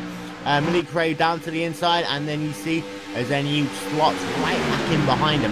And I talked about this a little bit early on, but not in enough detail. You've got to really be good at doing that switch. You'll see the good drivers do it, and they're almost actually, together. As Izenyi gets a little bit of wiggle there through the triangle, you've got to almost be together immediately as soon as you make that switch to get the best out of it. Yeah, you got to jump right in behind, and it's almost got to be second nature. Like you were saying, you're working with a guy that you know where he's going to go, what he's going to do, when you're expected to jump in behind. Some of these guys that are with new dance partners or friends after crashes and stuff, they're not going to have the timing down right. They still got a lot of laps to work it out, but some of these guys have probably been practicing all week with the same person, so it's like second nature to them. And behind them, the field, that mid-pack has really been an interesting thing to watch here today. But it seems to be every time we get a restart, they kind of get more and more spread out, and then they come back together. And I'm wondering, these drivers, if they had to make their cars looser, perhaps they're struggling to get on the power coming on these restarts. And then you talk about the apron as well. Perhaps their car is just a little bit loose on cold tires. Yeah, there's several possibilities that could be involved with why these guys aren't getting going. You know what I'm noticing with Ray here? He had the damage earlier. Doesn't seem to be slowing him down at all. He was going 206 miles an hour through the trial. Well, there was a bit of a draft in front of him, but until somebody else proves otherwise, I see Ray and Izenyi in the top 2 when the white flag comes out. I tell you who has lost out though. Adrian Duncan and Joe Thompson. They were able to make a little bit, but they're switching again. It doesn't seem to be there's much harmony right now between the 17 car of Adrian Duncan and Joe Thompson and number 14 car. Of course, Bachman had a couple of issues working with Thompson earlier on. Just didn't seem that they were working well together. And now down to the inside, you've got the number 16 car of Seth the Merchant, who of course was working with Bachman earlier on. He's had to find a new partner. And you also have Joshua Chin. Now I thought Chin was going to be out of the race, but he has somehow worked himself back up into the top 5. Well, I think he just got just a tap and spun. He never really hit anything. So, no real damage. He's got a good partner pushing him, so we all know that Josh Chin's a great driver here on iRacing. So not surprised to see him up here. Joshua Chin, of course, he raced as well in the iRacing.com Indianapolis 500. That was broadcast by our friends over at GlacierTV. Chin's one of those very versatile drivers, though. He races IndyCar on oval. He races IndyCar on road. He can race the NASCAR. He's been famously quick in the Star Mazda, and he's one of those, because of the fact he can drive so many different cars, he can adapt to multiple situations. Yeah, being able to adapt quickly is a good trait to have. And being able to adapt quickly is very important in plate racing here. Because things change 3-4 times even in one lap. You got to be able to change your thought process quickly, make adjustments almost without even having to think about it. So this is right up his alley. That's probably why he's running so good right now. Let's give you an update on the retirees, by the way. Jeremy Lakoska, the guy who had #1 iRating, finishes last position. He's going to be mortified about that result. Zach Hudson is out of the race. He scored 28 laps down. Joe Schmidt out. RJ Williams out. Jose Gonzalez out of the race. Tommy Ryan in the number 24 car is circulating but 8 laps down. Rick Savage circulating but 3 laps down. Benjamin Trufflandia, he was 4 laps down. He's now just scored 2 laps down in this race. So, you know, again, he might still be able to get a couple of laps back, and he might, even if he's got a damaged car, if he can bring it home in the lead lap, there's a good chance he can get a top 20 here. Yeah, still a lot of laps to go. A lot of positions that still be gained. I'm sure they're not done wrecking yet. As good as these guys are, there's going to be more crashes and more people fall out of this race. And right now, say the number 12 car, he is pushing the number 33 car of Conan Anthem. Of course, Anthem was involved in an issue earlier on in this race. He's now scored pretty much at the tail end of the lead lap, 23 seconds behind your race leader. To the point, by the way, it's now Joshua Chin, number 13 car. He is going to lead lap number 79. The DeMarchant led last time by, Chin led this time by, and I think that's a good little duo going on right there between DeMarchant and Chin. Both have had to find new people to work with, and it seems to be all of a sudden they found people who they can work with, because let's not forget, not every driver will be able to work with the other 42 cars in this field. Yeah, very true, Will. What looks good with these two also is their cars are very solid. I don't see a lot of bouncing around or squirreliness, so they probably have dialed their cars in quite well, and that enables them to work together. And the switch happens again there at the race lead. We'll keep an eye out, by the way, on how many passes we have in this race. Not as high as we had last year in the Gen 5 car, but still it's going to be a pretty high number. Avalos and Yacht, however, it seemed that they could have tried to start their car to the inside and lead lap. They didn't want to. They are very content right now to turn laps. And of course, if they're going to stay right there in that draft and they're not pushing that hard, they're saving gas. And you can save a lap of gas here. You can come onto pit road when there's no issues, you know, no bottlenecks, and that can make a huge difference. Yeah, I'd rather pit with drafting partner, and that's it. If I got to try to dive into pit road when 6, 7, 8, 10, who knows how many other cars are coming in there. More cars hitting the pit road, just recipe for possible disaster. And then the duo behind him, Adrian Duncan and Joe Thompson. Now, they've been able to start working together as well, so it did take them a couple of laps, but Duncan running in that 5th position. Joe Thompson is running in the 6th spot right now. Of course, Thompson, he started this race in 6th. Adrian Duncan started this race in 4th. So they had good qualifying speed, those two drivers, but they've kind of been up and down the field here today. And now it looks as though they're finally starting to work together. The number 17, Nationwide Insurance and Pink Car, honouring Breast Cancer Research Awareness Month. Duncan, he's still my dark horse pick for this race. Again, I picked that at the start. And it does look as though that if he has a couple of laps, he can settle into a groove with someone. Yeah, Duncan's doing well, maintaining his position up front. Found a good guy to work with. Guys probably just need to ride right now, and it looks like that's what the front guys are doing. And then the second pack behind them, they're just kind of in line too. This might be the midpoint of the race where these guys are saying to themselves, let's just get some laps under our belt finally, and let's make a march towards the end. Well, yeah, and the separation then between 6th position and 7th, that is 2.2 seconds. Now, that is enough so that the rear group can switch very easily. Even if they fall back, they've still got enough in their pocket, but they don't need to worry about the field swamping them. It's the top 6, now they've got that breakaway. And you've got, 10 cars running in the second split, then another 3-second gap. This is that type of, that part of the race right now, where patience is a virtue. Yeah, give a little bit, you might get a little later. A lot of the leaders switching and not running each other over. being nice and calm, nice and easy. Let's get some more laps under them. Let's not have to worry about anything right now, and that's what these top 6 guys are doing. And behind them, leading that second pack, you have Thomas Davis and Justin Bolton. Now, I am incredibly impressed there by that number 2 car, because I'm sure that he would have had some damage to his machine. He's still going. Of course, Malik Gray in 9th position. We thought he was going to have some damage. He's still going as well. So these cars, they do look as though that they can drive them with a little bit of damage. And Nicholas Morse as well, our in-race supporter, he's now running in the 11th position in the racetrack in that number 3 car. But that middle pack right now, it's nowhere near as tight as it was earlier on in this race. Nowhere near. No, there's definitely some separation. You got guys with damage, guys with maybe they haven't quite figured the car out yet, or still working with somebody new. It's really hard to say.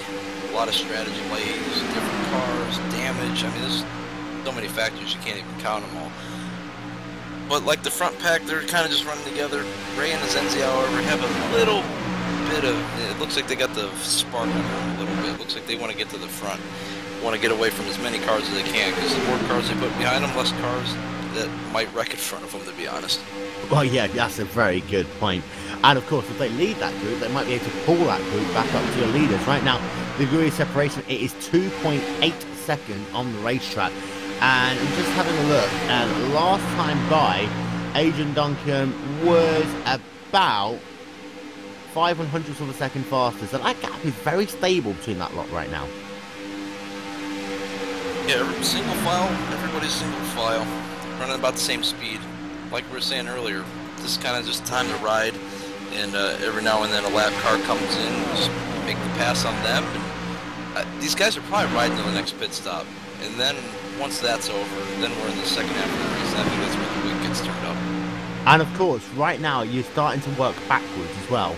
You know, you might start thinking, when do I need to pit now?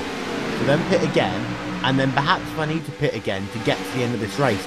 And I saw this in the races yesterday, that some people would come into pit road early just to get into that window that they want to do, because then it makes their math a lot easier. Their crew chief can relax a little bit more. And I think now we're at that stage of the race, let's not forget, we've got 100 laps to go. Yay! As we come past the stripe next time by. So these guys might start counting back soon. Well, also another thing to think about, if you're close enough to the front or you are the leader, if you can pit as soon as you can to get your last amount of fuel, you'll be out on the track, you won't go a lap down. If a caution does come out, you circle back around, you take the lead, and then you've got all that track position that you need near the end of the race. And that's exactly what Joe Thompson did in that number 14 car. Yeah, that worked out quite well for him.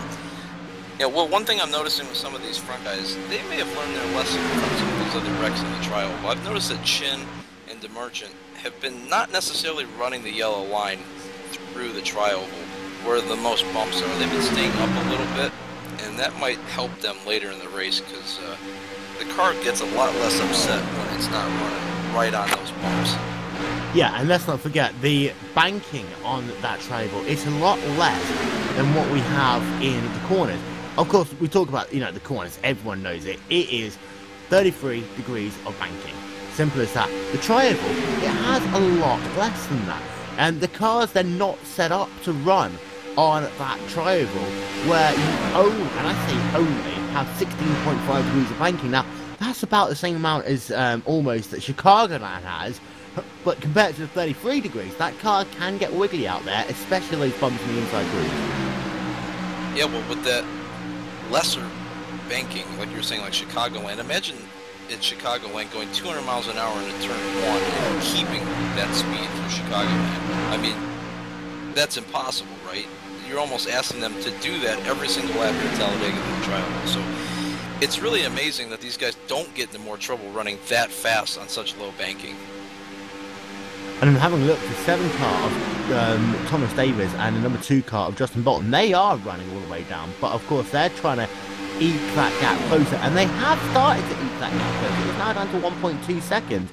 Last time by, a 46.7 there for Thomas Davis, a 47.2 for Duncan. Of course, Duncan had to switch, but they've gained about half a second. Now McLaren and Stephen Izeni have calmed it down a little bit and slotted in behind them. They are catching that front group. Yeah, they're just making up an inch, a foot every lap. Eventually they'll start catching the draft of the front pack, and then you're going to have a 10, 11 car pack here. It'll be interesting to see if those guys want to stay in line once they catch up, or if they're going to want to race. Oh, those 4 cars, David Bolton, Malik Cray and Stephen Izeni, they have broken away from the cars, Ryan Lowe, Fabien Dijon, Jonathan Cheeseman, etc. So they have broken out a little bit of gap. I see a couple of cars actually, they might have just come onto pit road. Get confirmation of that momentarily. We saw some guys coming early last time, and I did see perhaps 1 or 2 cars there coming onto pit road. We'll get confirmation of that. But it's now going to be, what, a 10-car breakaway out front, and then a nice 3-second cushion. And we find this is probably the longest we've gone green since the first caution of the day. Yeah, well, I'd say by a safe margin, this is the longest green flag run. Guys are just trying to chill a little bit, get laps under their belt. It'll be. I'm really looking forward to seeing how this is going to play out. Guys are starting to figure out what their cars really have. I'm sure guys have been making moves and seeing if they can, beat X, group across the line. Once the closer we get to the end, we're going to start seeing 2 and 3 wide a lot more, and that's really going to be interesting. Oh yeah, and by the way, the number 12 machine, I talked about how he was able to get back with being within 2 laps of the race lead. He's just being lapped again, and he is now going to be scored 4 laps down in this race. Yoni Backman, we talked earlier, how he had that incident. He's now scored 3 laps down, and he really is struggling. He can barely hit 180 miles an hour, and really bad luck there for the number 11 car. Yep, Zenzi and Ray are flying right now on the outside going into turn 1. They are hooked up and they are looking for the lead. But then Ray's got to switch. But I imagine once Zenzi gets right back behind him, they're going to be leading here in a few moments.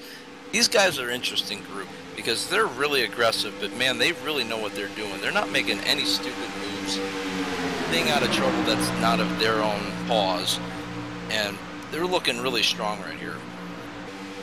And let's not forget as well, and I touched on this a little bit earlier on, different guys run different amounts of tape on their cars, which is why you see some guys being able to do 3, maybe even 4 laps between switching. Other guys can barely do 2 laps. And of course, the more tape you have in your car, the faster it works aerodynamically. However, that comes at a price, and that is engine temperature. In a situation like this, when engine temperature is key, then it's a risk-reward factor. Yeah, guys are running, lower amounts of tape just to stay cool longer. I guarantee once these guys make the last pit stop, they're going to slap as much tape on there as they can handle, because, once the last lap comes around, it doesn't matter if the lights start blinking. You're going to push until either you win or the thing blows up. And again, a little bit more lap traffic. Lap traffic hasn't really been a problem here, despite the single file restarts. And it does look as though that the lap traffic has been very cautious here, as I'm just having a look down the field, and just to let you guys know that we have ourselves a total of 29 cars scored on the lead lap, and Joe Thompson is out of the race. That's really unfortunate. He couldn't continue. It'll be interesting to see what happened to him. Yeah, we're hearing he had to bring his car onto pit road. We're not quite sure what has happened. But of course, he was able to work himself back up into the top 10. And that is hugely disappointing. That's one of those things as well. Sometimes fate has something that it wants to say in these races. By the way, we are getting word that a couple of drivers are coming onto pit road very soon. We've got Jake Goodwin, who is coming on this lap or the next lap. Now, Jake right now is running himself in the 27th position on the racetrack, still scored on the lead lap, but it looks like he's going to come onto pit road this or next time by. Well, for the guys that stayed out previously, if you get a long green flag run, then there is a potential that, your entire strategy could be ruined. If it stays green for a long amount of time, you don't have a dance partner, you're going to lose anywhere up to 2 seconds a lap. You're going to be lapped pretty much by the time you make your next pit stop. Yeah, there's no easy way to say it. You don't have anybody to run with, you're done. So it's very, very, stress again, very important to make sure you're coming out of the pits with somebody. It doesn't matter if they're slower than you. You're going to be a lot slower by yourself. Let's run through your top 10. It's Yacht still leading from James Avalos, Seth DeMarch in 3rd, Joshua Chin 4th, Stephen Izeni 5th, Matty Crane 6th, and then 7th is Justin Bolton, 8th is Thomas Davis, 9th, Robin Murback, losing a position there, and we've got a two-car tango of Mike Johnson and Ricky Harden. They now they move themselves up into the top 10 in this race.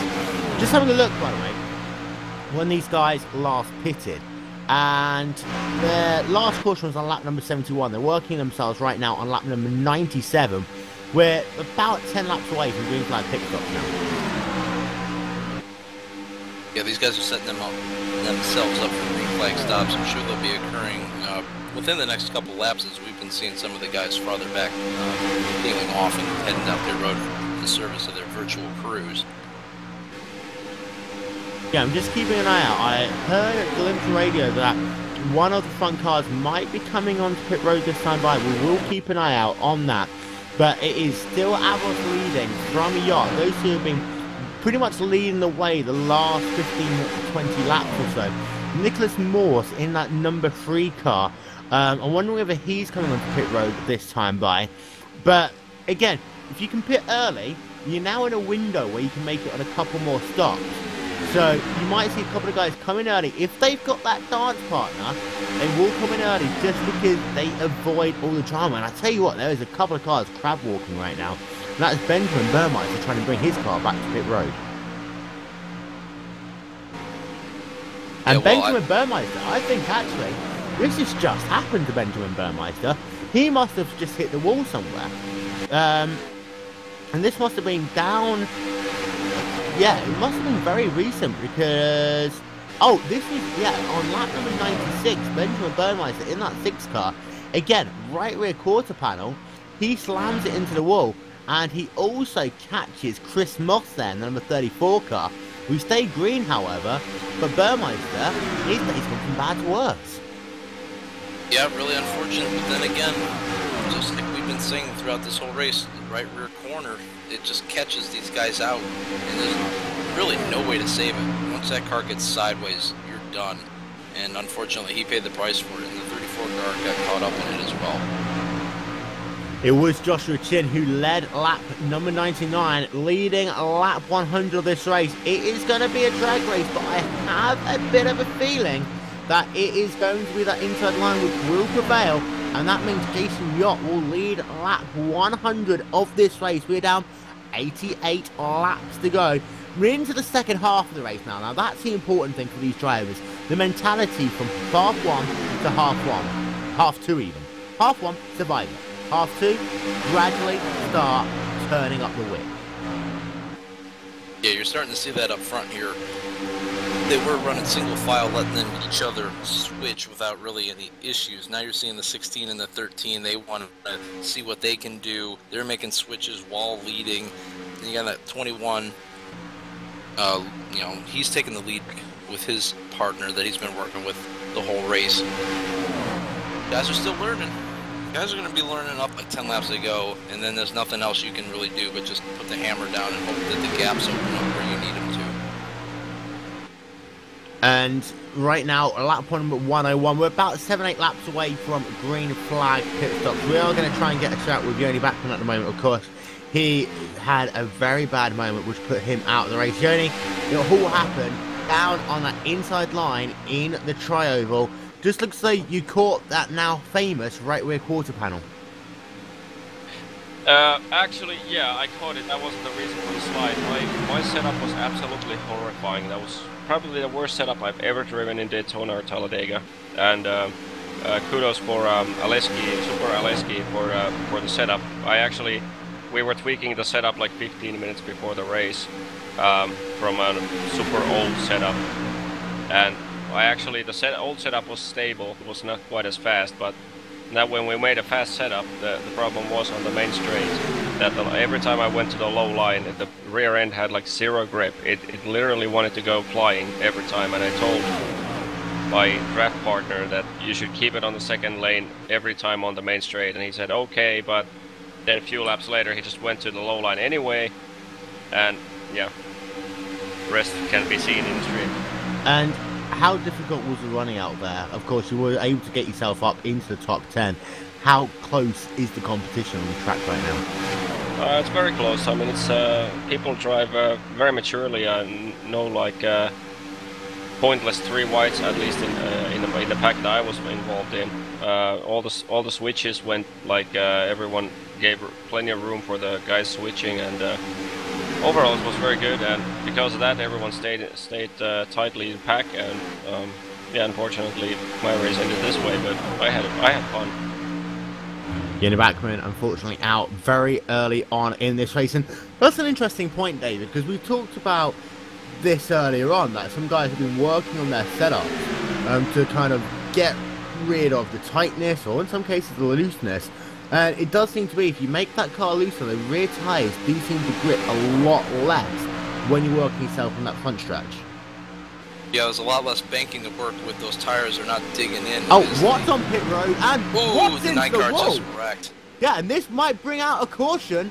That, I'm not sure if he was coming on pit road or whether he just got loose, but that was a hard lick with the wall.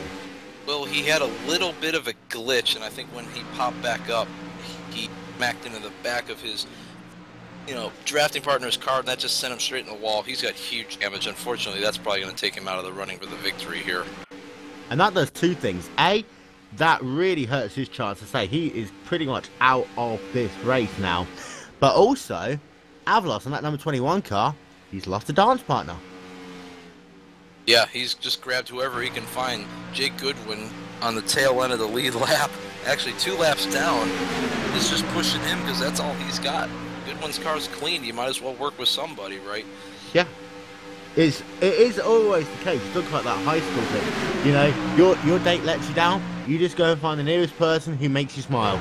But what this does do, Joshua Chin is now leading this race, and for Avalos, he's got to be careful. We're talking to Yoni, for example. You have to get to know other people's driving styles, especially when you're pushing, because let's not forget, you can't see anything from the front of the car when you're pushing someone. And if you don't have complete faith in someone, you're not going to push it as hard, you're not going to be as fast, you're not going to be able to go and try and get the lead. That's exactly right. Well, Goodwin's car might not be set up to be pushed as well, or maybe he was planning on pushing more, so he might not be in a position where he wants to be, or his setup's not where it needs to be. So it's going to be a few more laps, so Avalos can figure out if this is somebody he can work with. And then if a caution does come out, since he's 2 laps down, differing pit strategies, he's going to have to find somebody all over again to work with. You think Izeni can smell blood right now? I think he wants to try and get past these 2 right now. Yeah, I think Ray and Zenzi know a really strong car is without a partner, somebody that he can work with. And they probably want to distance him quickly. And you see Avalos now moves back to the lead of that duo in the number 23 DuPont car. Falls in behind, and that was not probably... Actually, I don't think that... What was the 23 car doing? Yeah, that was very close. Yeah, Ray and Azenzi almost got forced down onto the apron there. We know that the bottom line's bumpy enough to get pushed onto that apron with even less banking. I mean, really surprised that didn't turn out to be a lot worse than it was. Yeah, and this is the thing, you need heads-up driving. And the guys out front are, I'm going to say this in a nice way, being a little bit more crazy than the guys in the mid-pack have been, but they survive and they carry on. Let's turn our attention to the mid-pack just a little bit. And some guys have pitted now, and this thing's getting really spread out. Ryan Manning, for example, he is just dropped well down the last couple of laps. As they carry on around the racetrack, and a couple of these guys, they are thinking of getting some space, etc., for pit stops. But the thing that I'm keeping my eye on is Fabian DeJohn, Adrian Duncan, Ryan Manning, and Chris Seymour. Those lot, they do run with each other quite a lot, and they're not too far apart on the racetrack. De Jong has now found Duncan as a dance partner. Of course, De Jong was working early on in this race with Joey Schmidt. He's now out of the race. Duncan's lost his dance partner. But they're still running in the top 10, but they're now 5.7 seconds behind your race leader as Don English coming onto pit road this time by. And we are pretty much right now on that pit stop window. Yeah, well, we're going to see a lot of the lap cars coming in here pretty soon. See where everything shakes out. And I say, I saw a couple of cars on pit road just there. Chris Moss is on pit road. Jason Yacht, of course, he's bringing his car on pit road. It's completely damaged. Also, James Mitchell-Barler and also Austin Russell on pit road as well.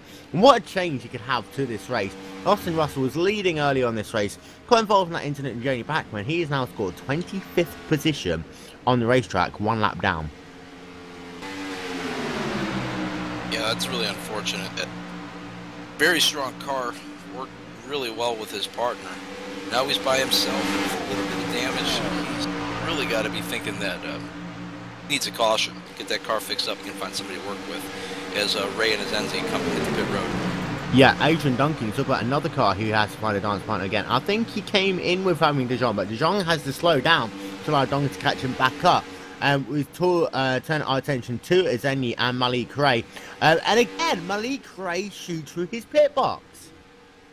Then one car spins out behind them on the pit road. Ryan Manning had more trouble. He still hasn't got the ship rated. Now he finally gets into the pit box. That cost him a ton of time. He was running in 11th position at the time. I want to keep my eye out on how far back Malik Ray is. It is quite a sizable gap. And you see, Azenzi's doing 43 miles an hour just to allow Malik Ray to catch him back up. Of course, you can probably lose a second doing that on pit road. However, if you try and run to catch down the other guy, you could probably lose about 5 or 6 seconds. So you will see the guys slow down on pit road so they can catch up and they can push each other immediately once they come out of pit road, because trying to chase one guy down with the other, it just doesn't work.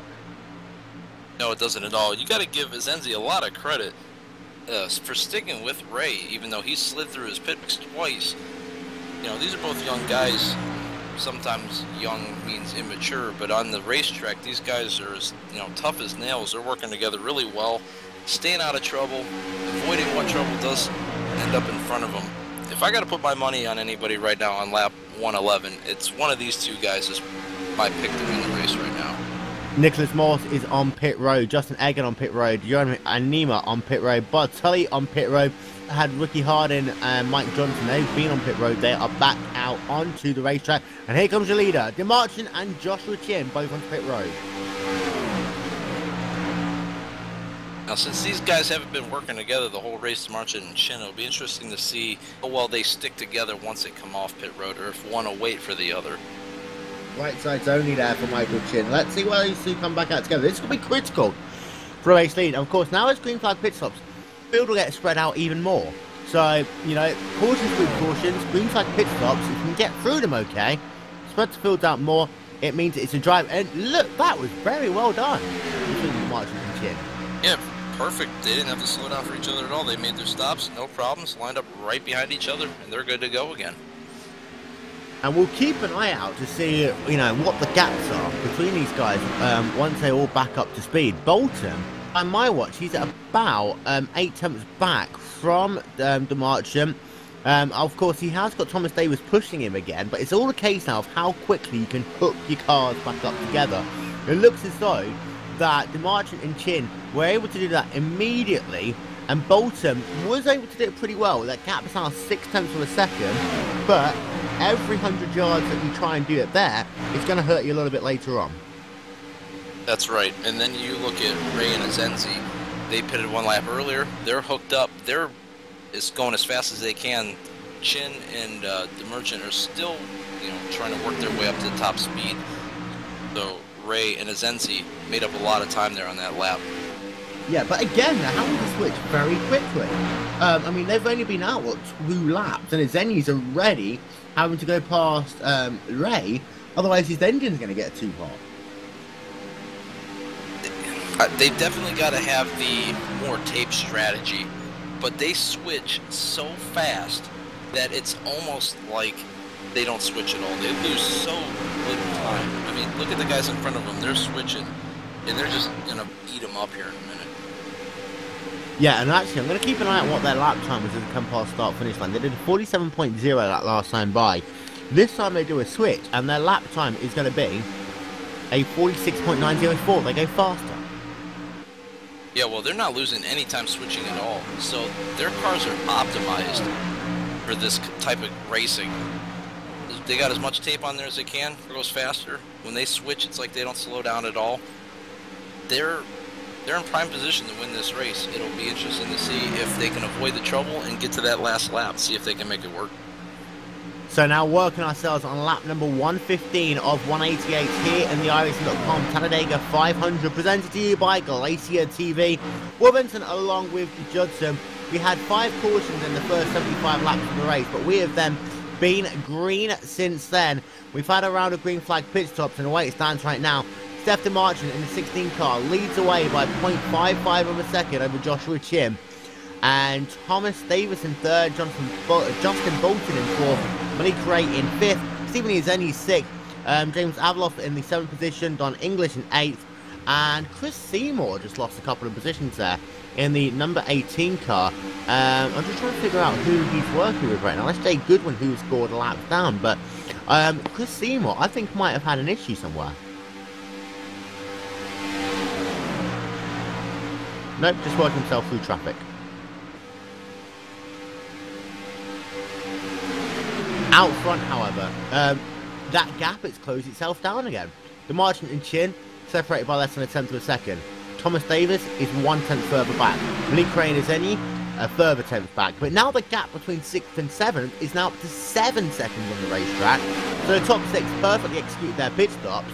The likes of Avalas and that. Doesn't look as though they did it as well. No, well, it doesn't look like they accomplished their stops in the most efficient manner. But Chin through Zenzi, 6 seconds, 7 seconds ahead. I mean, they're in prime position right now if this thing stays green, which I doubt. But if it does stay green, it's only 6 cars in the running right now, because you're not going to make up that time on the track staying green. No, not unless something really bad happens. And behind the second pack, by the way, 4 cars, Avila, Seymour, Dijon, and Duncan. Then behind them, you've got 2 cars, Murdoch and Johnson. Behind them, Ryan Lowe running by himself. Behind them, 2 cars, which is 8 seconds back. Behind them, you've got 4 cars, about 10 seconds back. This field, as I say, it's separated out now. So unless someone makes a silly mistake, you're more likely to go greener. Yeah, well, that's a good point. Less, you know, in the front pack, you only got 6 cars together. And then as you go through, it's like 4 or 5 cars, 4 or 5 cars, 4 or 5 cars. They're not going to want to race each other because they're just going to lose more and more time. So they're inclined to stay together, single file, and just see if they can make up any time at all. It doesn't benefit them at all to start getting racy because they're not going to get anywhere. So, right now, your top 5, Chin from the Marchant, from Bolton, from Travis, and Malik Ray, they are right there together. And we still, by the way, have 22 cars now scored on the lead lap. And that's one of those things. You get green flag pit stops. If someone gets a speeding penalty, not only you suffer, but the guy you're working with suffers as well, because he's not going to have a dance partner. You lose that 15 seconds on the racetrack in 7 laps, and you'll go down a lap every 20 laps if you get a speeding penalty. So it can be catastrophic if you get a speeding penalty. Car scored 1 lap down right now. Jacob Klein in the 26 car. He was running very high up earlier on. Jacob Klein. Austin Russell, Chris Moss, Brandon Lichtenberg. They are all scored laps down. And the attrition rate, I have to say, still is very low. We still have 34 cars circulating on the track. Of course, a number of them have actually got some damage to the race cars, however. Yeah, well, we've had a lot of cautions, but they haven't been, you know, the so-called big one. It's been 3 or 4 cars, 3 or 4 cars, 3 or 4 cars, not 10, 15. And the way that we're running right now, even if there was a wreck at the front of the field, you're only going to take out 6 cars because there's such a big gap to the rest of them. So, you know, a lot of credit to drivers, though. You know, these guys got to wheel these cars for 500 miles, and to still have that many cars in the field says a lot about the level of talent in this race. And right now, they are just completing lap number 120 in this race. If you want to work that out into mileage, well, that is 319 miles of this race done. So we're closing in on that magical 150 miles to go, and that's generally when you start seeing people push it a little bit more. You see it in the Daytona 500, you see it in the Indy 500, you see it at tracks like this. And for Zenyi, I think he's still in key position. I think right now, though, judging on the speed that you have over the long runs, we are down to a 6-car race. Well, I completely agree with you. With 6 cars, I think Zenzi's in the catbird seat, as Darrell Waltrip likes to say. His car's clean, no damage. As fast as Ray is, that front end's a little crinkled. And if it comes to Zenzi having to pull out in the trial wheel to try to make a pass, if Ray doesn't have anybody pushing him and he's got that damage, that could be just enough for whoever's trailing him to pass him for the win. Right, we talked about the top 6 now. Let's go through the field, starting first of all with James Avalos in that number 21 car. Now, Dave, Avalos lost his dance partner early on in the race, and we talked about, you know, when strategy happens, the car ahead of him, a lapped car, had to pit a little bit earlier. He now has no one to work with for a while. Now he's 6.3 seconds back. He's working with Don English in that 8th position. Well, Avalos is doing quite well with Don English. When they came out of the pits, they were 7 seconds behind. They've made up almost a second on the leaders so far. And of course, in that duo, I'm going to call it a duo as well, it's actually 4 cars there. Avalos is running in the 7th position, and he is pushing Don English. Behind them, you had Chris Seymour, but Seymour is actually being pushed by Jake Goodwin, the lap car we saw earlier on, who scored down in the 26th position and he scored 2 laps down. So he's helping Chris Seymour stay in touch, and 4 cars are working very well right there. Behind them, Fabian Dejean, Adrian Duncan in 10th and 11th positions. Now, if you get a late caution, these 2 guys could come into play. However, it does look as though there's a little bit of damage to both cars, and Dejean doesn't seem to be working as well ahead when he's compared to when he's pushing Adrian Duncan. Yeah, his car might not be set up for, you know, being in the position he's in right now. So he still got a couple pit stops left. He might make a couple little tweaks to make that car a little better. In the 12th position is Mike Johnson. Again, is a car working with a car lap down, Chris Moss. And we saw Chris Moss earlier working with cars who were scored on the lead lap. And he's been one of those drivers, almost thinking right now of when you're doing a marathon and you have the paces. Chris, not the Indiana Pacers, actual, you know, pace people who run. But it does look as though that's what Chris Moss is doing right now. He's just helping out other guys. He knows that his race is pretty much done, but if, of course, he can push forward, cars have to pit, he might be able to get one of his laps back. And he scored 24th position. He is just 1 lap down, and with good speed. Yeah, he's got good speed despite having that damage from getting caught up in that accident earlier. His goal is to be to run as long as possible. Got to hopefully outlast all the leaders. Maybe catch a caution in that 1 or 2 laps where he's running around by himself. That's the only way he's going to get back on the lead lap. Brian Lowe in the 13th position in the number 4 car. Now, he's lost 3 seconds in 2 laps there. He had no one to work with. He's now caught the number 12 car, who looks like he's going to work with him for the time being. The number 12 car, of course, are Benjamin Trufflandia. But Ryan Lowe, he's one of those guys who found out very quickly, no one to work with, you are falling back. And of course, if everyone's got their jury to work with, and you've got an odd number of cars, there's always that person left on the sidelines by themselves. And Ryan Lowe was that guy for a couple of laps. Yeah, it's such a sickening feeling as a driver to know that your outcome of your race is in somebody else's hands, whether, you know, you're the Lone Ranger, you're the odd man out, literally, or you're hoping that a lap car will work with you. It's just really not a place anybody wants to be right now. Ryan Manning in the 30 car. Now, we've seen a lot with Ryan Manning here today. He's been in the wars, but been able to get out of it pretty much unscathed. He's right now working with Jonathan Cheeseman, who pretty much rounds out your top 15. These 2 bottoms working together, they're doing a pretty good job, and they are pulling away from Anima and Morse behind them, but they are still losing a little bit of time to the likes of Ryan Lowe ahead of them. That gap right now is 7.4 seconds on the racetrack.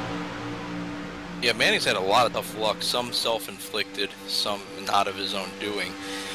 I think if he gets a caution, he might be somebody to, you know, think about being in contention. Him and Cheeseman are working quite well together. Obviously not, track position's not in their favor. But if caution comes out and they're able to catch back up to the field, I can see these guys, you know, pulling a Ray and a Zenzi and motor and buy some guys to make up some speed. Some places on track. So that is your, probably from 7th all the way through down into the 16th position, those 10 guys. The rest of the guys scored on the lead lap today. Nicholas Morris, Joanne Anima, Ricky Harding, Justin Eggum, Florian Kirchhoffer and Matteo Bortoli as well. Out front, however, the Marchant has led and Joshua Chin has led, and it does look as though Bolton and Davis are not really able to get up and pass. They may not be able to pass, or this just might be a strategic play on their part to just kind of hang in there. They can catch a draft off of two really fast cars. They don't necessarily have to push each other, so they're not having to worry about really staying cool. They can keep separated and just run. However, that time there's a bit of a botched switch there. The Marchant almost came down a little bit too early on Chin. He had to get out the gas and get back on. That allowed the 2 car to close that gap up. It's now less than 1/10 of a second again. Yeah, you never know when a switch might go wrong. It's such a, like, juggling hand grenades. You don't want to drop yet when you're really in trouble. Like in the last lap going through the trial, Chin got a little bobble going through on the bottom line. His cars looked pretty stable most of the race, but now as the fuel's starting to burn off, it might be getting a little wicked with him. Then Zenzi and Ray switch. They're kind of all over the place for a moment. And it's really just very interesting to see how these guys are running right now. Trying to stay in line. Ray seems to be trying to cool his car off a little bit. So, just still riding for the next pit stop, I think. And then, once that pit stop's done, then you're really going to see who's got something for the leaders. DeMarchman continues to lead with Michael Chinching, him in 2nd. Justin Bolton in 3rd with Thomas Davis in 4th. Stephen Zenzi 5th and Malik Ray in 6th position. You guys are doing a really good job just hanging in there, the laps under their belt. Leading lap 131, so only 58 laps to go. As long as that sounds, it's going to go by pretty quick with them clicking off 47-second laps. And you know what the funny thing is as well? We had all race cautions in the first 75 laps. Since then, we've been green since lap number 72. I don't want to jinx it, but we are getting to the point where we might have 2 green flag pit stops in a row. And that really will sort out, and let's not forget, that will be the last pit stop. After that, they are good to go to the end. Yeah, this last pit stop is going to separate the men from the boys here in the iRacing Talladega 500. Critical, critical, critical. You make a mistake on this last pit stop, you're going to have a hell of a time making it up. And I'm going to get shot when I say this. But I'll give you an example. The iRacing.com Indianapolis 500, John Porzek, good all day long, messed up his final pit stop, cost himself the shot at a win. Now, of course, this is Talladega. It's not Indy. You need to not only have a good pit stop yourself, but be careful. Think about, you know, your dance partner. Make sure you two are working together. But the same principles apply. Don't do what Malik Ray has done before and slide through your pit box. Let's not forget, if Ray didn't slide through his pit box, we could have been talking about him and Zenzi having a 2-second lead. Yeah, Zenzi's been having to hold back on pit road to let Ray catch up to him. And yeah, those guys by all rights should have the lead without any mistakes. If Ray does that again, Zenzi's going to have to wonder if that's going to cost him a shot at the win if that does happen again. And to give John Porzek a break, it's not that he made a mistake, it's just that he was not as aggressive on the pit road as other guys were. And this is the time to fire off the best pit stop you got. Well, same thing. He made a mistake. He didn't pit hard enough. Simple as that. Hi, John. Love you. John, I would say it's not a mistake. It's just taking it easy sometimes bites you and looks like a mistake. Yeah. But again, you made a good point though. You know, for Zenzi, he might cost him a shot at the win, but there's nothing he can do unless they come onto pit road at the same time as, you know, know, the likes of Bolton and DeMarchant and that. And if Ray decides that he's going to slide through his pit box, then he might just try and deliberately hook up with something. And let's talk about this earlier on. Disrupting the tangos. If you disrupt the tango and you start pushing someone, you know, it's like the cat who, you know, finds food at someone's house and ends up coming back every day.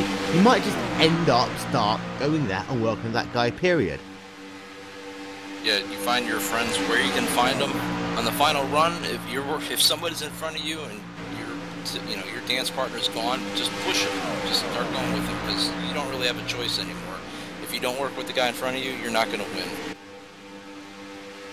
So, your top 10. DeMarchant still leads from Chin, from Bolton, from Davis, from Azeni, from Ray, from Duncan, from Dijon, Avalos and English. They are your top 10. By the way, we're up to 6 cars now in the mid-pack. It does look as though that Dijon and Duncan were able to catch and pass those 4 cars in the mid-pack. So, Duncan and Dijon have got fast race cars underneath them. Now, having a look at the fastest lap times, they are very similar. And fast lap times, you have to take with a bit of a pinch of salt here, because you're a 2-car tango, drafting up to a 2-car tango, who's going very fast, and you get the perfect lap. You can already go 2-3 tenths per second faster. It's a kind of average lap time that you need to look at, what they can do over this course of about a 5-10 lap stint. And Dijon and Duncan are really working it right now. Yeah, they're doing a nice job, especially considering that Dijon does have some damage from an earlier incident.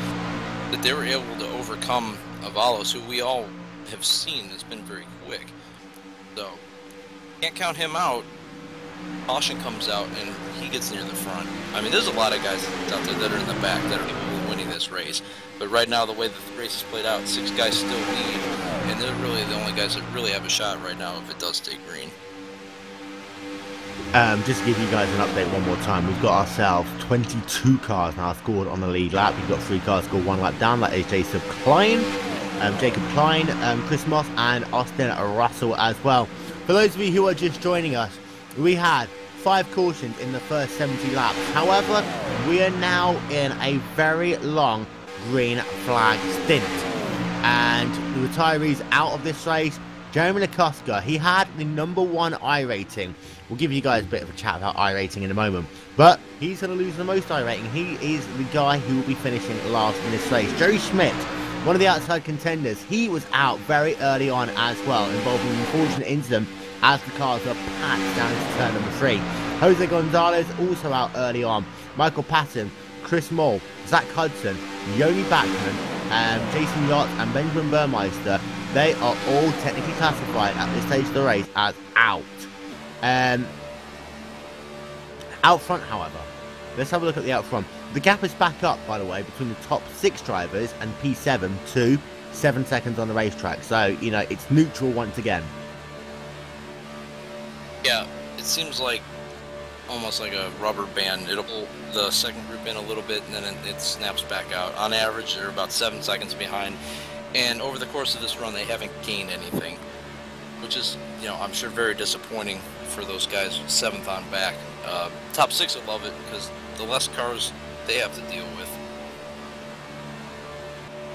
Just having a check, by the way, on pit road. And these guys will be able to do about anywhere between about 43 and 46 laps on a tank of gas. Now, there are some caveats to this. 43 is when you're pushing. 46 is when you're saving. And of course, you can save a lot of fuel in this car, depending on how you run. If you can go maybe 3 or 4 attempts slower a lap, then you can save a lot of fuel here. So these guys, they're realistically looking for somewhere in the region of lap 145 to come onto pit road. However, Jake Goodwin, for example, the guy who has already scored laps down, he is already thinking about coming onto pit road, and he's going to be outside of that window.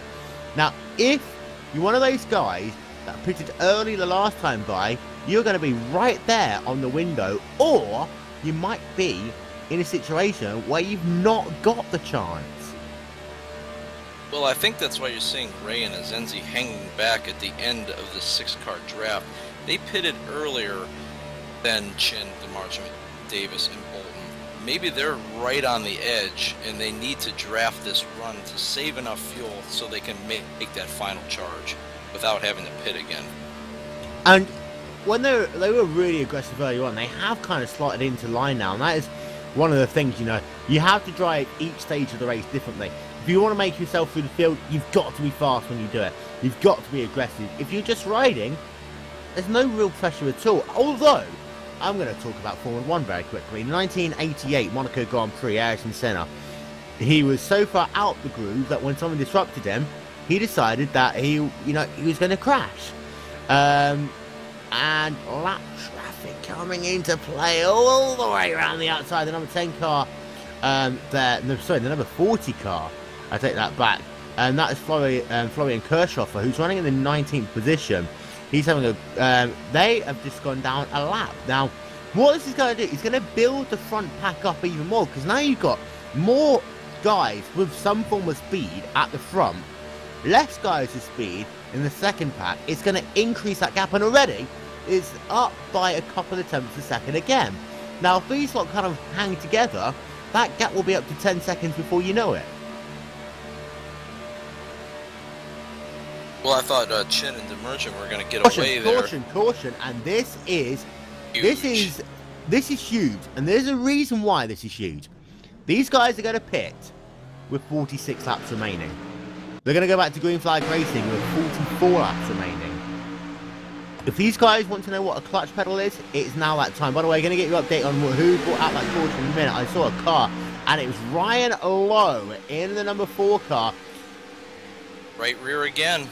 It was exactly the same. In fact, yeah, he slid it from the left rear to the right of the car, and that is what made him lose. Spun it around, single car spin, no one else involved. But, you know, back in the 2012 iRacing Indy 500, someone mentioned the fact that, you know, it was a bit too perfect to have a caution. It's a perfect storm right now, because unless we get other cautions, these guys might have to save a tiny bit of gas.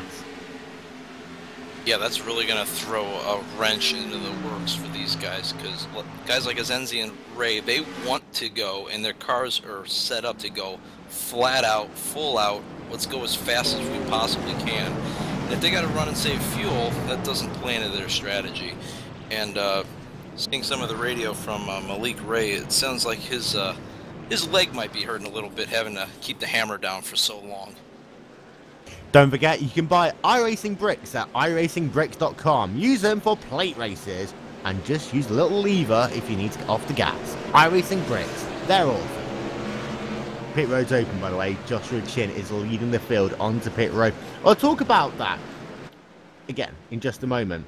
But Chin brings the car onto pit road into his pit box and overshoots. Oh, he made a mistake like Ray's been doing, but then Ray nails his pit box perfectly. No tires for Ray. Let's see. Chin still will beat Ray out. See if anyone else beats Chin out with mistake. 7 car. Thomas Davis is going to beat him out. Anyone else? Is there anyone else? It's going to be close out front, and it looks as though that is going to cost. Yeah, it's going to cost Chin perhaps 3 positions, because the 2 car was right there with him as well. That's Justin Bolton, who was right there. We need to have a look at the super slow-mo to see exactly who came out first. But Thomas Davis comes out, and also Seth DeMarchant. Now, he has been very, very calm today. He's been doing a nice job. I'd hate to say slow and steady, but just the steady part applies. Right at the front all day long, working with whoever he can find, and it's giving him the lead right now. So, DeMarchant leads from Davis, from Bolton, from Chin, from Malik Ray. They are your top 5. Gonna step aside for a moment. We'll be right back. Simulated racing can be awesome, but can also be kind of a free-for-all. Interestingly, auto racing faced the same problem in its earlier days. Whether it was on the back roads, the beaches, or the city streets, the racing was fun. But there was always a certain level of chaos and danger, until some folks came along and put some order to all of this. Stuff like official racetracks, regulations about weight and equipment, and enforcement of standards. That's what gave us high-speed excitement, fast-paced action, and photo finishes. That's when racing became racing. The guys over at iRacing.com have made the same transformation in the world of sim racing. Sure, they've got the most accurate tracks and realistic cars out there, but that's just the start. See, iRacing analyzes the performance and results of each driver in every race. so you can be sure you're always placed in races where the competition will be tight, and that those reckless drivers who ruin it for us all are kept in the pits. Not to mention that with over 45,000 active members already in their vast community, you can find races day and night, so you can always get in on the action. You can even join a league of your favorite series. And since updates are always automatic, you don't have to worry about software and can focus on the track. Zip up your fire suit and check out iRacing.com.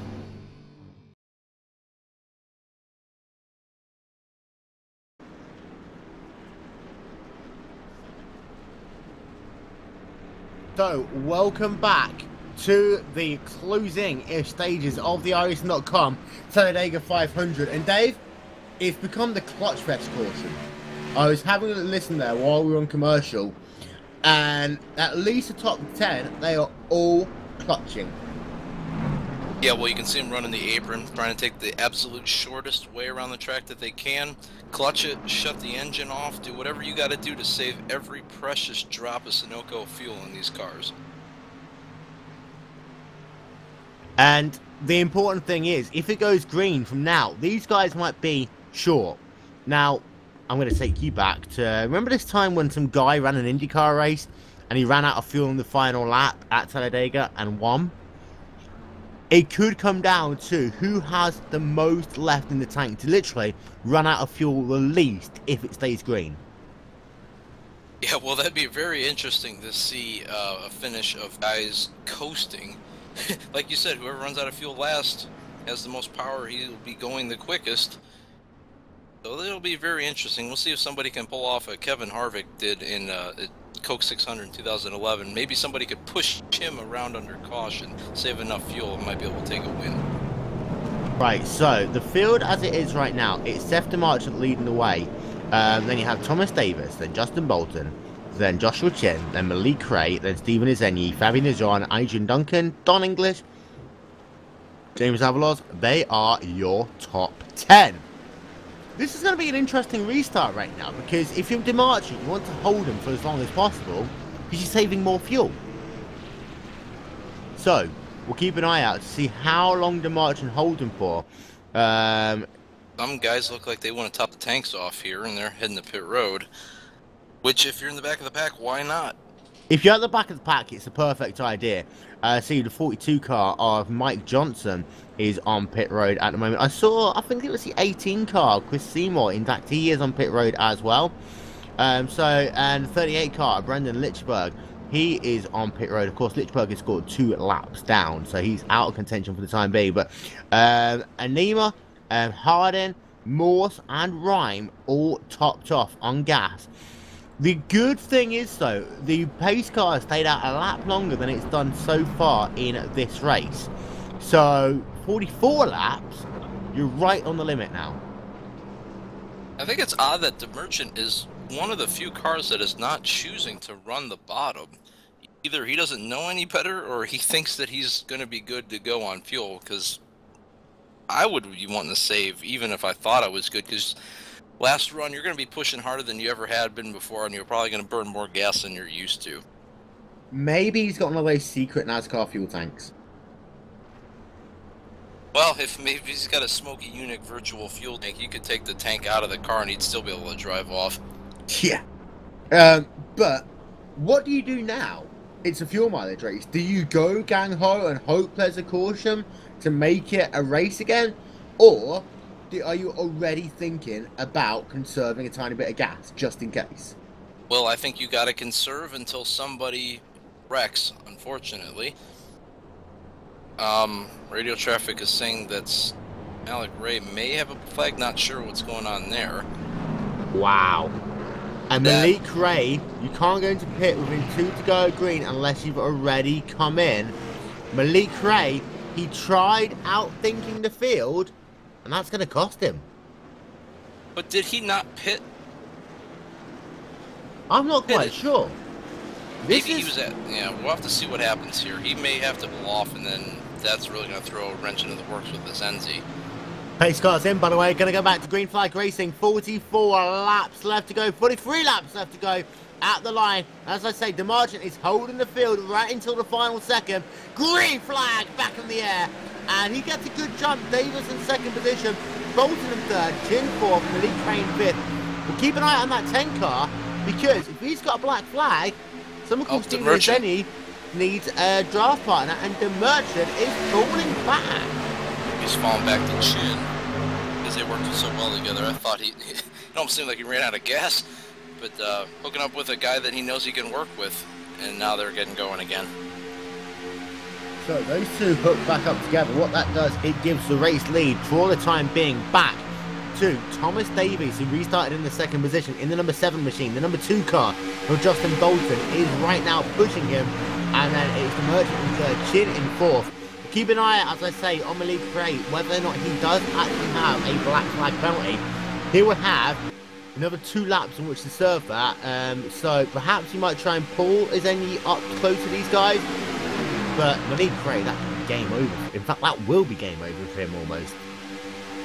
Yeah, he'd have to hope as soon as he hits pit road, gets on pit road, then a yellow comes out. That's the only thing that would save him from going a lap down and possibly give him a chance to win the race if he does indeed have a black flag penalty.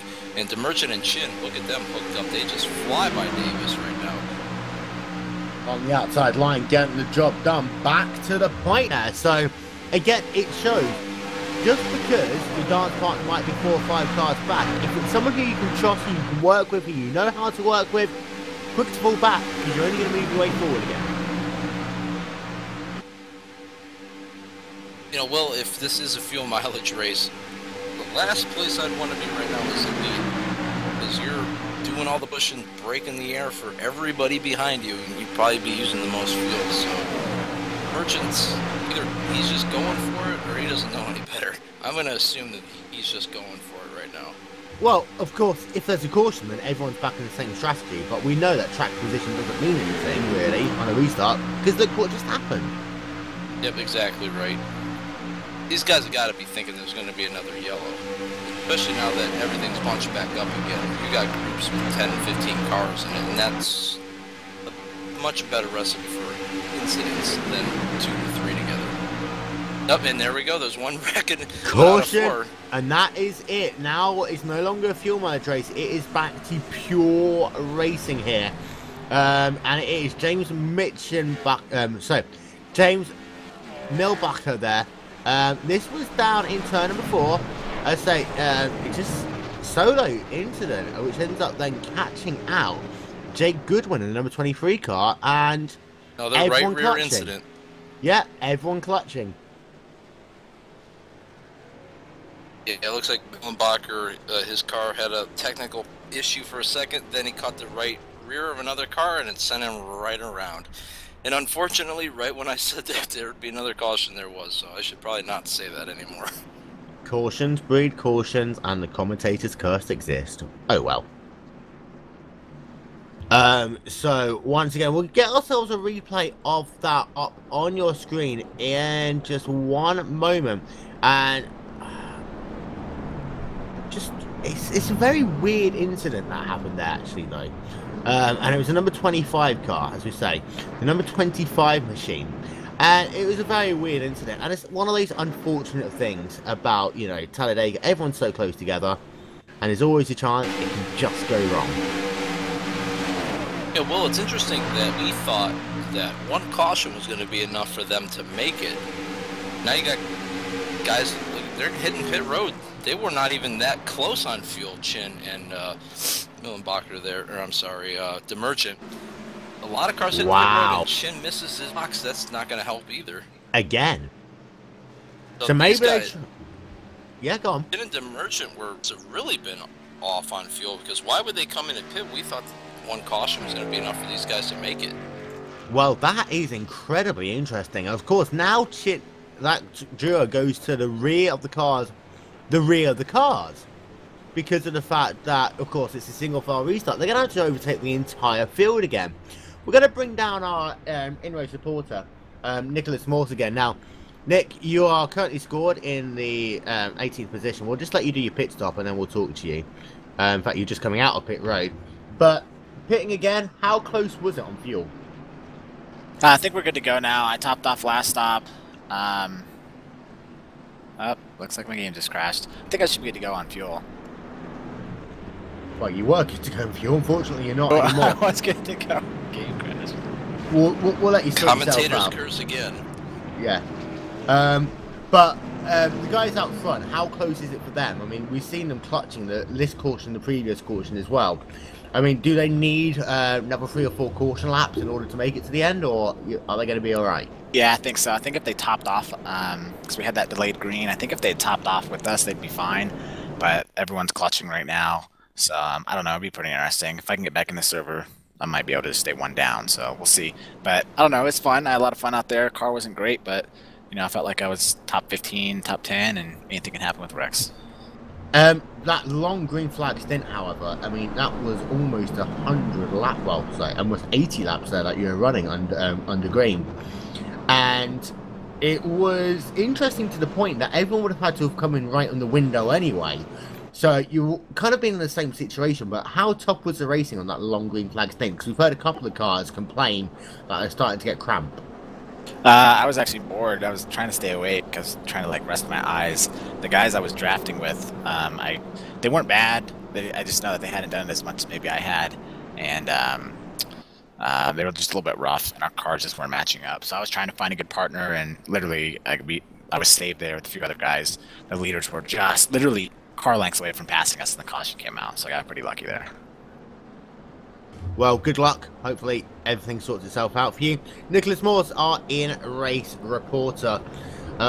Dave, commentator's curse strikes again.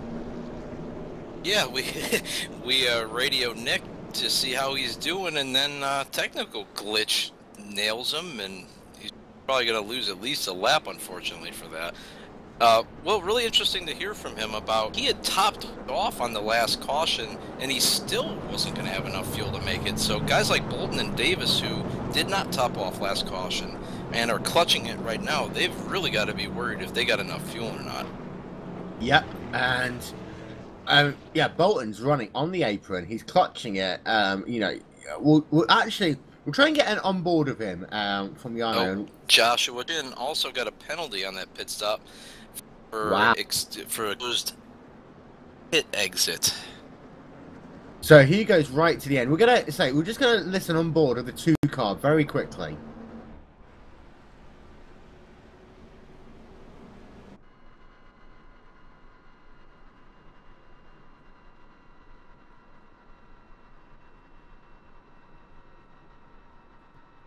And you hear that literally shutting the engine off to save every dreg of fuel possible.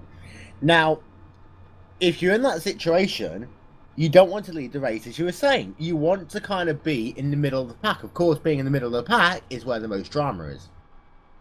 Yeah, it's a catch-22. Do you lead and use more fuel and hope you get another caution, get in your fuel window, or do you move back, try to save fuel, and then risk being around other guys that could cause you an incident? By the way, no, go ahead.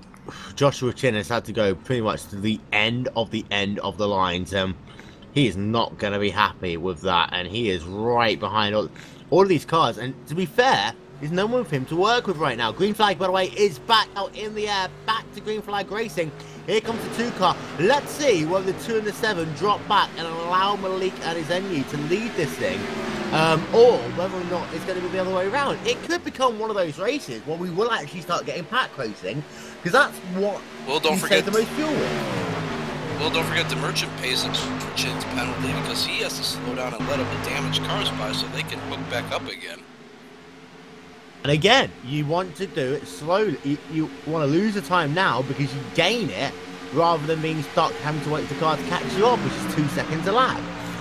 We could end up with, I think we might end up with some sort of pack racing here. If these guys are that close on fuel, you're not going to want to tandem each other. You want to run in a pack.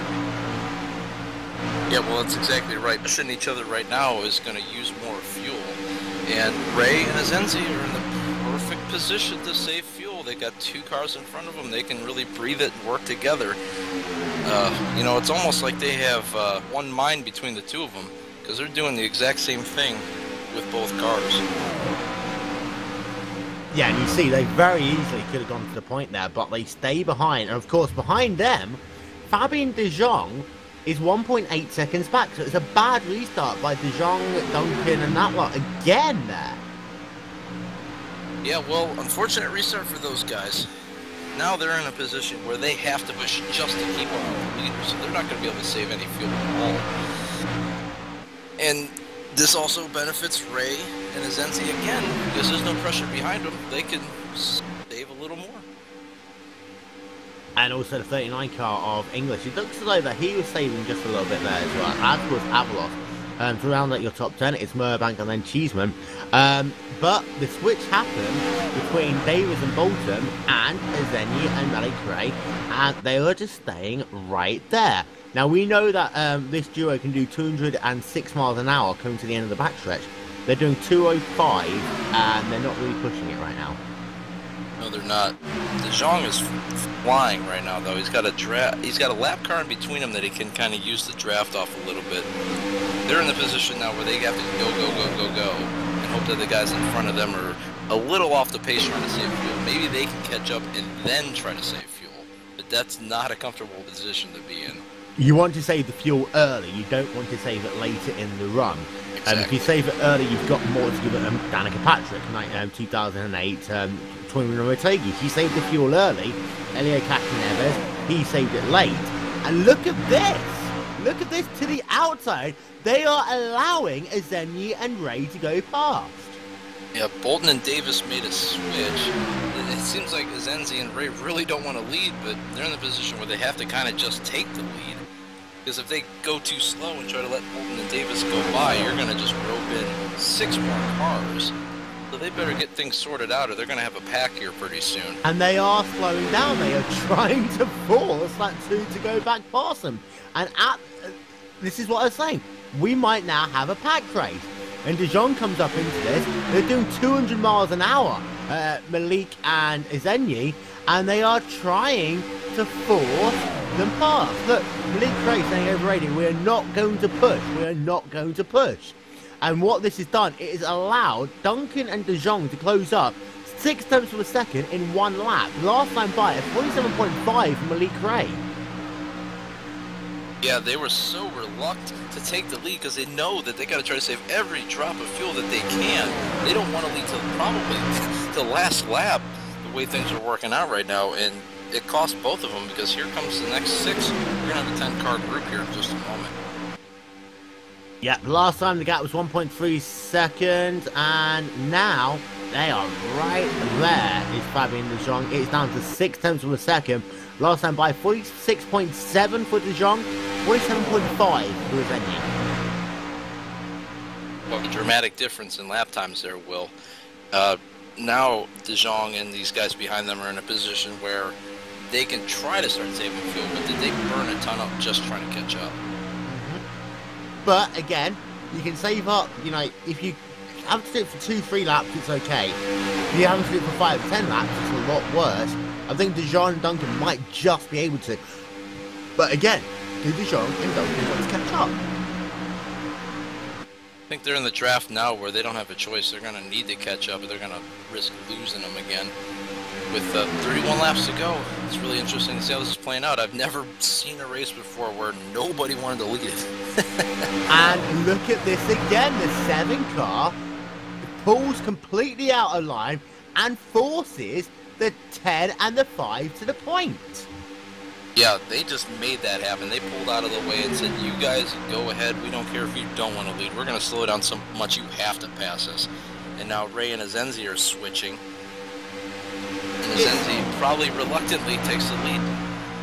This is fascinating just for the pure fact that this is the first time I've seen in Talladega 500 where you actually don't want to be leading the race. And this is turning into something like, you know, this is, I mean, fuel mileage races, the 2012 chase when Brad Keselowski won the championship, there are a lot of races there with fuel mileage. People got bored to tears.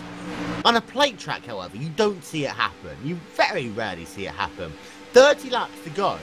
If we don't get a caution, this could be fascinating. Yeah, this might really actually come down to who runs out of gas last. And at the current moment, Azenzi is in the worst possible position to take advantage of that because he's leading. He's not able to save any fuel. And Malik Ray is pushing. Now, Malik Ray, I mean, he could start playing a little bit, I say dirty, but, you know, you're down to that stage of the race where unless there's a caution, everything carries itself out. Malik might decide that he doesn't want to push Zenyi anymore. He just wants to stay behind him and draft him. That means his engine won't get hot. That means that he doesn't have to switch. De Jong, by the way, is now, and Duncan, they're 4 tenths further back. But they closed up, but they're not really doing much either. Their lap time, 47.5. We saw them do a 46.9 earlier on in this run. So it's slowed down to go quickly. And the guys behind, Avalos isn't pushing. Don English isn't pushing right now. Murdank isn't pushing. Harden, oh, caution! This changes everything. This changes everything. Yeah, well, this has got to bring these guys into their window now. Yep, and we'll get confirmation of who that caution was. I don't see much wrong on the track there. It could have been Ricky Hardin. I believe it might have been... No, it wasn't Ricky Hardin. So... It was Jonathan Cheeseman. Yeah, Cheeseman in the number 35 car. That happened. Another right rear issue. They Yep. tried a 3-car pack, and that did not work. So, from going slowly, now we go quickly. But Zenyi has the lead. Malik Ray in second, and they were the top 2 that you thought, if you know, would be there at the end, would be good. Interesting to see if they're still saving fuel or if they're just going to run here. I would imagine that they can make it now.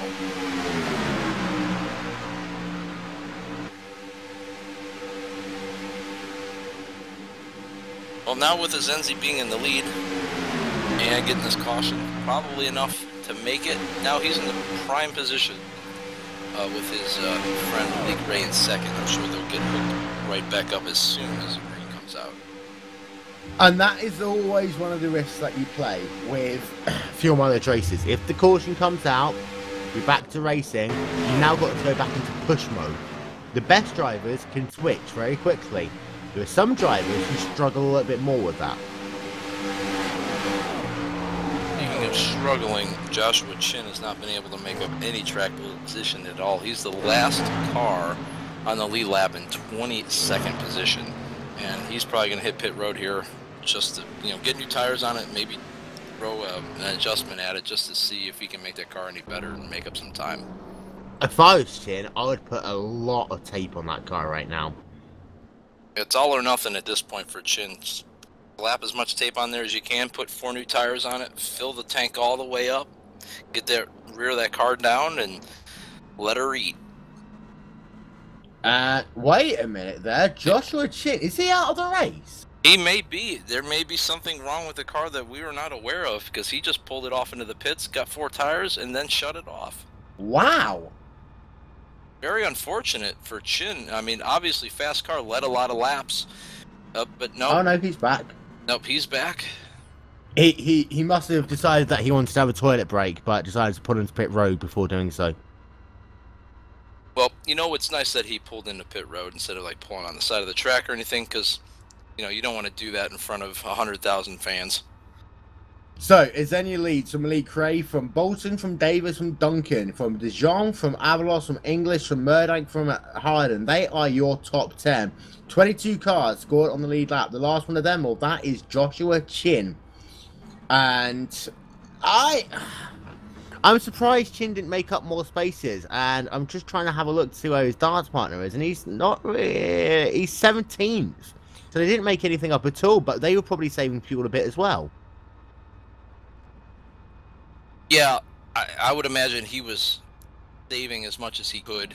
Now that they get this caution, we'll see him probably push as hard as he can. Hopefully his drafting partner will be nearby, because when those two are hooked, they do motor pretty quickly.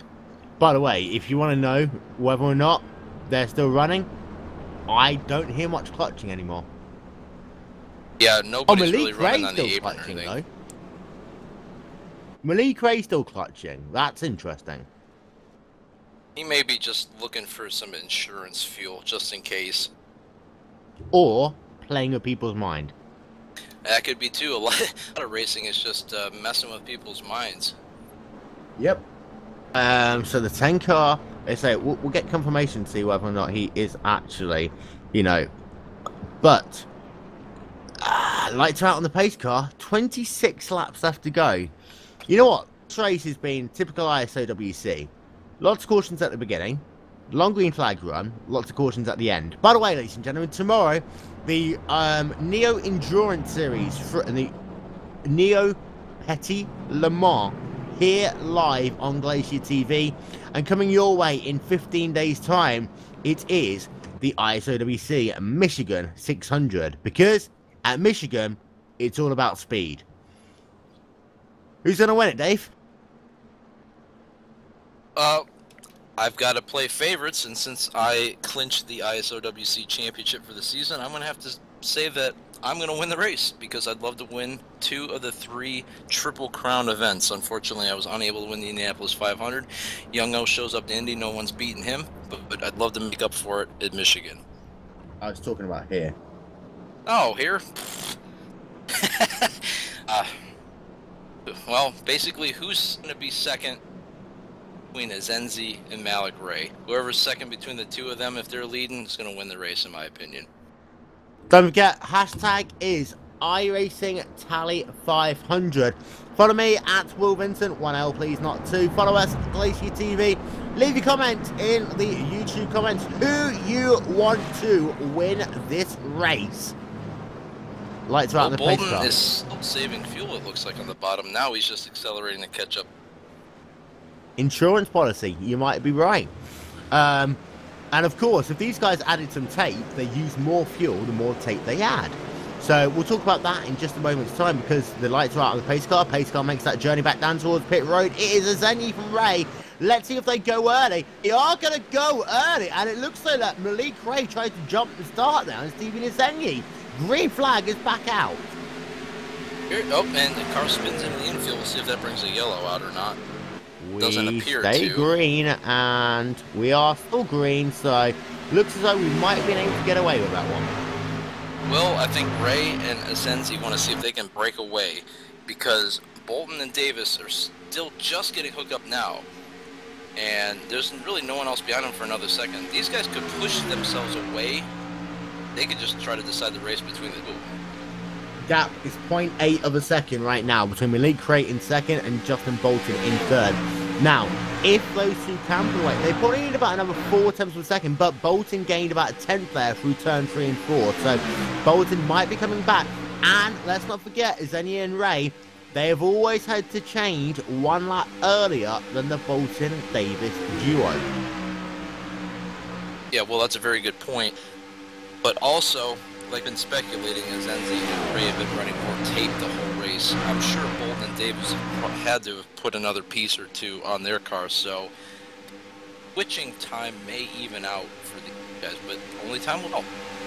Oliver Picardo on YouTube, by the way, he says that we need more potatoes with sausage. I'm not sure whether he's meaning me or Glacier or what, but potatoes and sausage, thank you very much, Ollie. I'll have it delivered to my host. But Bolton has now caught. Those two have caught up, and Bolton there looking very racy actually behind Thomas Davis in that 7 car.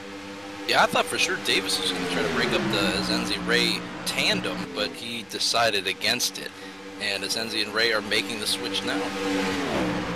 And will Azenzi? No, he won't. So you see, Ray has come to the outside there. So he did break up the tandem that time. So now Thomas Davis will be back to the point. 23 laps left to go in this race.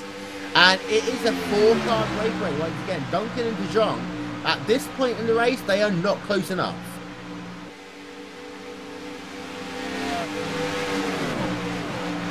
Lap traffic is on the outside, by the way. That is Tommy Ryan in the number 24 car. That won't be any issue for these drivers. But it does look as though that it still is any having to switch with Malik more often than Davis is having to do with Bolton. And now they switch down into turn 1. And this time, you see, Malik Ray will go back to the point because he didn't allow the gap to allow that duo to hook back up together.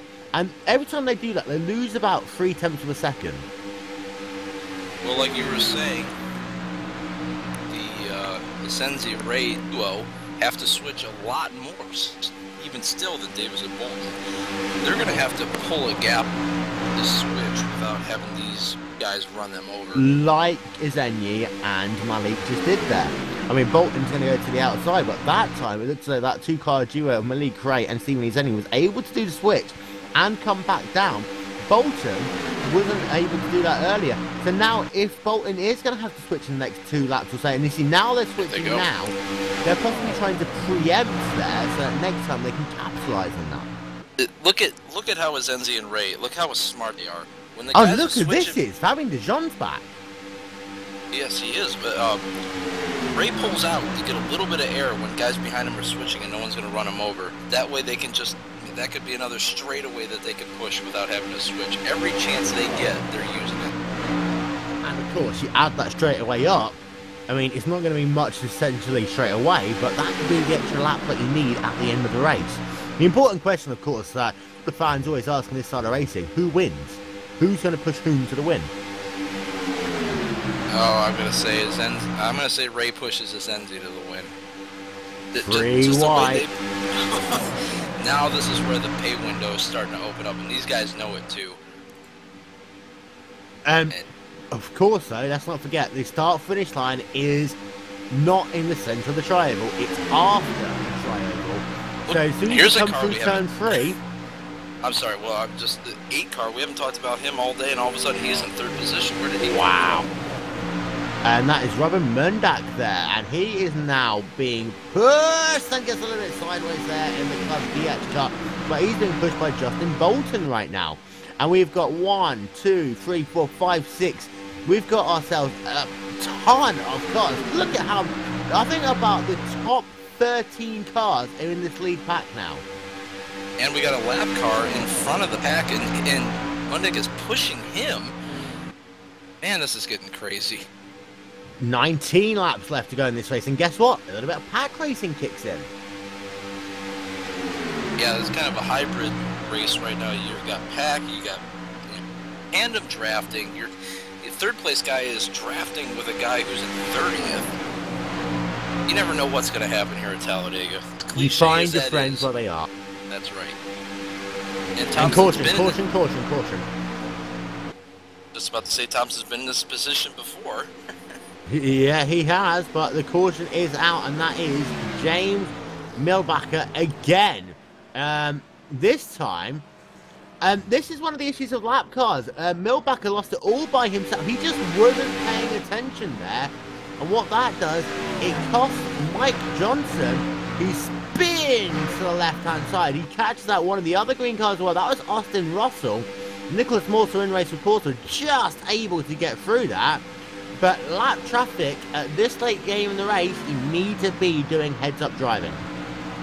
Yeah, that's really a shame. Somebody needs to tell James, you know what? Might want to park it, buddy.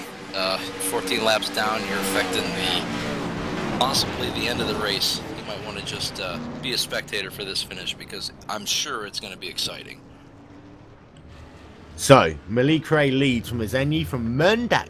Mundak, Dejean, and Duncan, they are now coming into play. But, of course, Dejean's not been good on restarts. Duncan's not been that great on restart. And we've not really seen what Mundak can do on restarts yet. Yeah, we really don't know anything about Robin. Because he hasn't been up front all day long. But he's played the classic race, hang in the back, and come to the front when you need to. Really going to be interesting to see who he works with here. He started in the 32nd position in that number 8 car. Of course, we can say all we want about that, but let's not forget Steven Izenyi started this race in the 29th position. Joshua Chin, who's running up front, he started in the 35th position. We've had a number of... Fabian Dejean started 40th. Fabian Dejean, let's not forget, is the biggest mover in this race. Meanwhile, Nicholas Morse, jet fuel is for jets. I think they're just thinking, yep, we've got enough fuel now. We can burn all the fuel we want. 17 laps left to go. As I said, this race has never finished under caution. However, we have had a 1-lap shootout. The question is, when do you start pushing really hard, knowing that if a caution comes out of less than 4 laps to go, it's game over? I think with 5 laps to go, all bets are off. You got to put your position put yourself in the position to win, because if caution comes out and you're not leading, you're done. There's no chance. In fact, we'll unless talk to someone pulls a Mark Martin and pulls off a lap too early. Yeah. We'll talk to Nicholas Morse again. Nick, you were able to get yourself back onto the racetrack. However, you scored 2 laps down in that number 3 machine. Currently scored in the 25th position. Needless to say, everyone's good on fuel now. Yeah, absolutely. But that last caution, you were very close to being wiped out there. Take us through what happened. Dude, I've been near every single damn wreck today. Every single one I've missed by an inch. The 42 and I were trying to swap, and he just didn't feel like swapping with me for some reason, so he was hanging out there, and he came up on that lapped car, and the lapped car just cut left and hit him and wrecked him. It sucks. I mean, him and I were doing pretty good together. I mean, he picked me up, so I think we could have got him into the top 10. I'm just trying to push, you know, whoever wants free push now, but it was close, man. It's been close all race. Close all race, of course. 17 laps to go, you line up where you are. Less than 10 laps to go, you go to the rear of the field. You say you're going to help people out if needs be. How aggressive would you be to help them, of course, knowing the fact that you are scored 2 laps down? As long as they don't do anything stupid, I'll help them, because, I mean, now I'm just focused on my SR, so I can get that up to probably 499, and I'm going to lose a ton of I rating, but, I mean, I don't mind helping someone as long as they don't do anything stupid. And last time we saw a little bit of a hybrid there between the pack and the tandem racing, because of the fact there was just no room left on the racetrack. How crazy do you think these last 17 laps are going to be out front? It's going to be pretty crazy. It depends on what type of jump Malik and that other guy gets, Steve. They always play a lot of games at the restart, so sometimes they get away with it, and they get a good 1 second lead, and they're really fast, so if they can get a gap there on the restart, then they might be able to stay away from everyone. Because I've seen them do it before in these type of events, but if they only get like 8/10, it'll bring them back together. I think it'll be pretty exciting. You know, part of me wishes I was still in it, but the other part of me is happy that I'm 2 down, because I can take it easy and just miss the wrecks, and I still might be able to pick up a few positions here. So it'll be fun to see, and I'll just do what I can until it gets too crazy, and then I'll just back out. Number 3 machine of Nicholas Morse. We'll talk to you after the race. Good luck. 16 laps left to go. Thanks.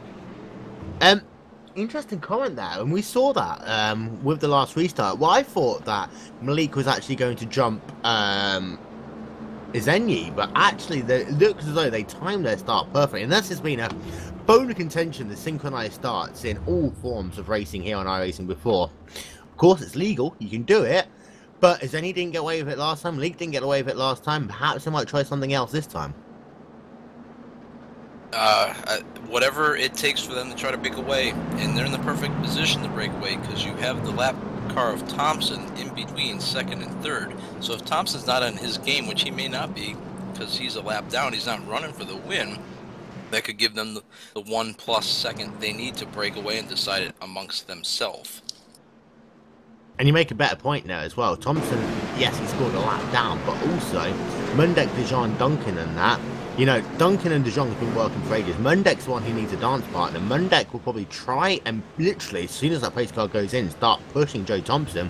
Let's not forget earlier in this race, Josh Tim pushed Duncan very well. Sorry, pushed Thompson very well. Yes, he did. Alright, pace car's about ready to go off. Let's see if Ray and Azenzi try to speed off as quickly as possible here. They don't, they hold the pack. Now they get going, and the question is, can Thompson go with them? Green flag is back out here at the Talladega Super Speedway.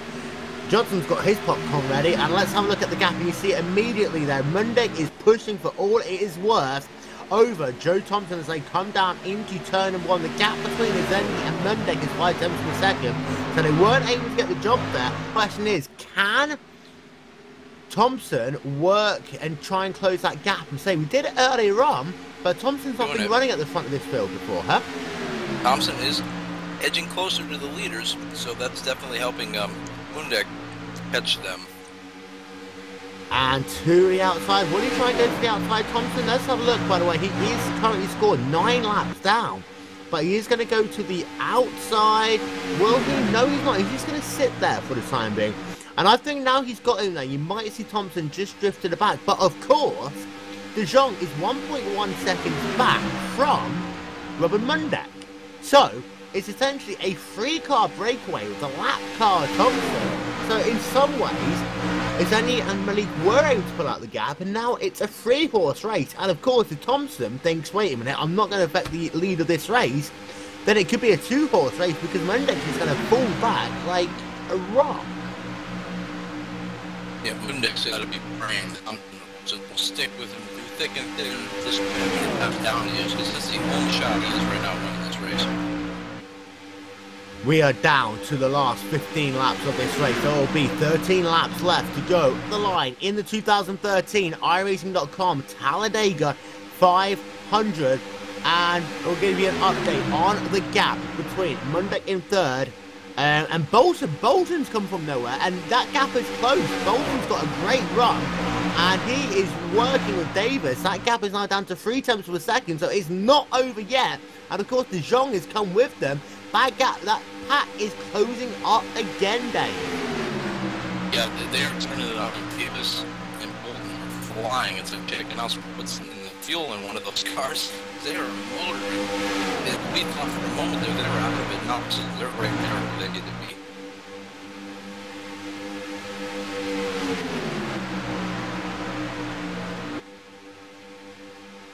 So we have got ourselves now just 12 laps left to go. We're going to go on board for this lap, and again we're going to pay attention to the cars pushing. People like Fabien De Jong and say they are trying to close up, and you'll see just how close it is. We're going to ride on board with Fabien De Jong in that number 28 car.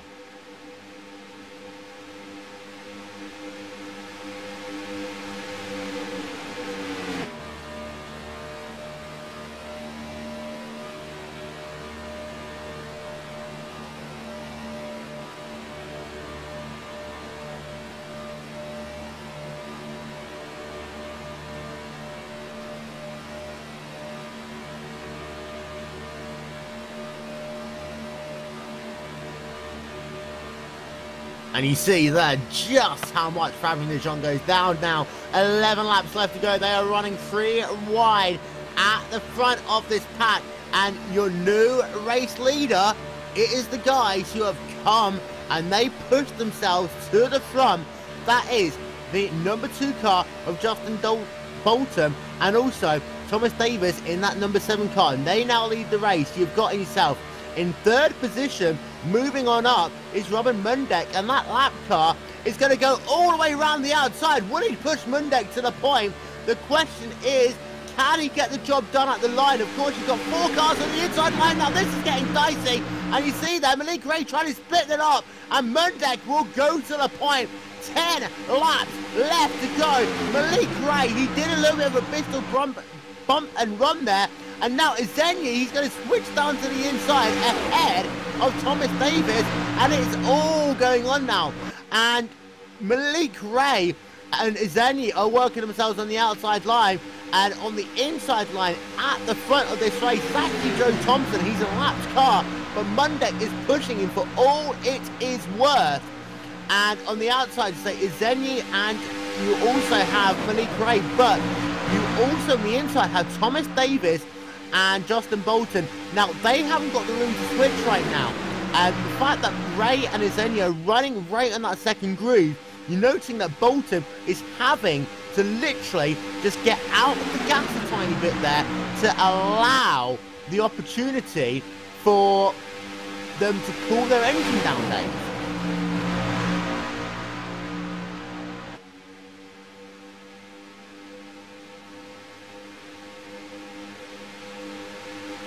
Unfortunately, we have just lost Dave Judson for the moment, but your race leader is still Robin Mundek, and he's doing the switch there down into turn number 3.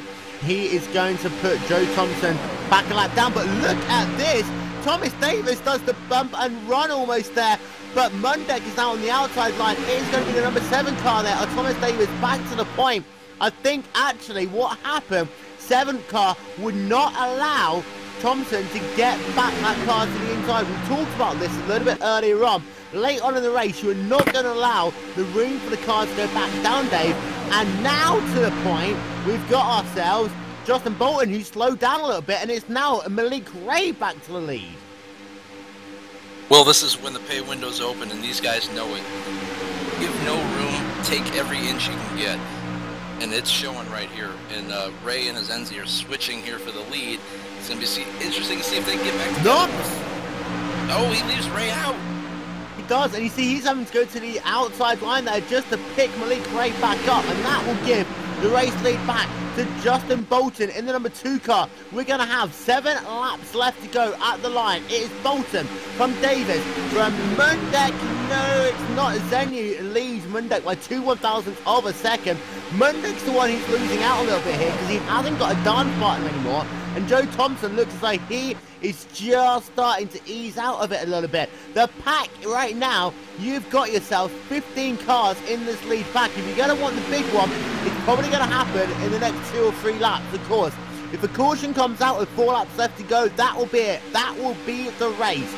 Changing out front for the race lead. They got themselves a free switch there. It is now going to be the 7 car of Davis to the point. And, oh, look at that! The 2 just got shoved out of the way. Right up high. Wow, that was amazing. Azenzi just shoved the 2 so hard it squeezed him out. And now he's got to sort things back out. Azenzi takes the lead. Ray goes to the bottom. They're 3 wide under the white line. Mundek is just making it happen. Oh, geez. Oh, trouble. This is the big one. This is the big one. That is a huge wreck. And it's Joshua Chin there. And he's worked himself back up into 7. He was upside down on his roof, speared into the safer barrier. And guess what? It's going to be a green-white checkered. Mundek just was making it happen. Chin moved down on the 7 car and bounced. The 7 had to give Mundek room. And then Chin also moved down, bounced into the side of him. Tried to save it. He got pushed into... Oh, big wreck by the 18 car, pushed him, he had nowhere to go. Chin unfortunately got the worst of it. But that all started coming out of turn number 3, when Stephen Azenyi literally just forced the 2 car from the inside line to the outside of the racetrack. Azenyi came up with a huge head of steam. He literally just forced the 2 car out of the way. That caused the concertina effect, as Azenyi and Malik Ray went down into the middle of the racetrack. And then by the time that Bolt was able to come back down to the inside, the concertina effect, and I mean, the 8 car Mundek, he was running with like 2 wheels below the line. That was a little bit dirty for him, but that didn't cause the incident. That's the thing. It was actually, I might actually take back what I'm saying, because the fact that Mundek and that 8 car is below the yellow line, he was, by my record, he was inside. He was inside there in the number 7 car, which forced the 7 car to the middle of the racetrack, which then he came into Joshua Chin. That caused a chain reaction. I'm just having a look to see how many cars were involved there. The 30 car got some damage in that, and then behind it, a lot of cars are able to just get through. I mean, that's one of the things at Talladega. It is self-cleaning the same way as Bristol, that so much banking, the cars just fall down to the inside. Yeah, the 8 car really forced his hand there, going below the line. The 7 didn't want to get wrecked. He moved up a little bit, and that caught Chin out, and he got the worst of it. Mundek loses his drafting partner now, because all the lap cars will fall to the back with less than 10 to go. Less than 10 laps to go. All lapped cars go to the rear. However, this late in the race, if there's someone ahead of you, you push him. You might push him out the way at the end of the race, but you're gonna find a dance partner, anyone, and you're gonna work with anyone for those last couple of laps. Well, our in-race reporter brought up a good point earlier about how Ray and Azenzi tried to break away. They're gonna be 1-2 with 2 laps to go. If they can make that work at any time in the race, this will be the perfect time. If they can make it work, then it's game over. However, I think people are expecting it to happen now. We're going to have a chat to Joshua Chin. Chin, your day's been up and down pretty much all day long. You fell to the rear, worked your way to the front, fell to the rear, got yourself a closed pit penalty, fell to the rear again, worked your way back up into P7, and then, what, almost 5 wide into turn 3, and so into turn 1, it all went wrong. Yeah, it was a shame. We had a really good race going there. Me and Seth were working along pretty well that race. I just picked him up randomly in a race, and we went to the front and had a couple of bizarre things happen, but we were back up there and had a shot with 6 or 7 to go, and just someone got a little overconfident in what they could do, and I had to swap with Seth, and I couldn't do anything. Got bounced off Thomas there and wrecked. How disappointing is it to go 180 laps into a race and for it to end like that with still an outside chance for the win?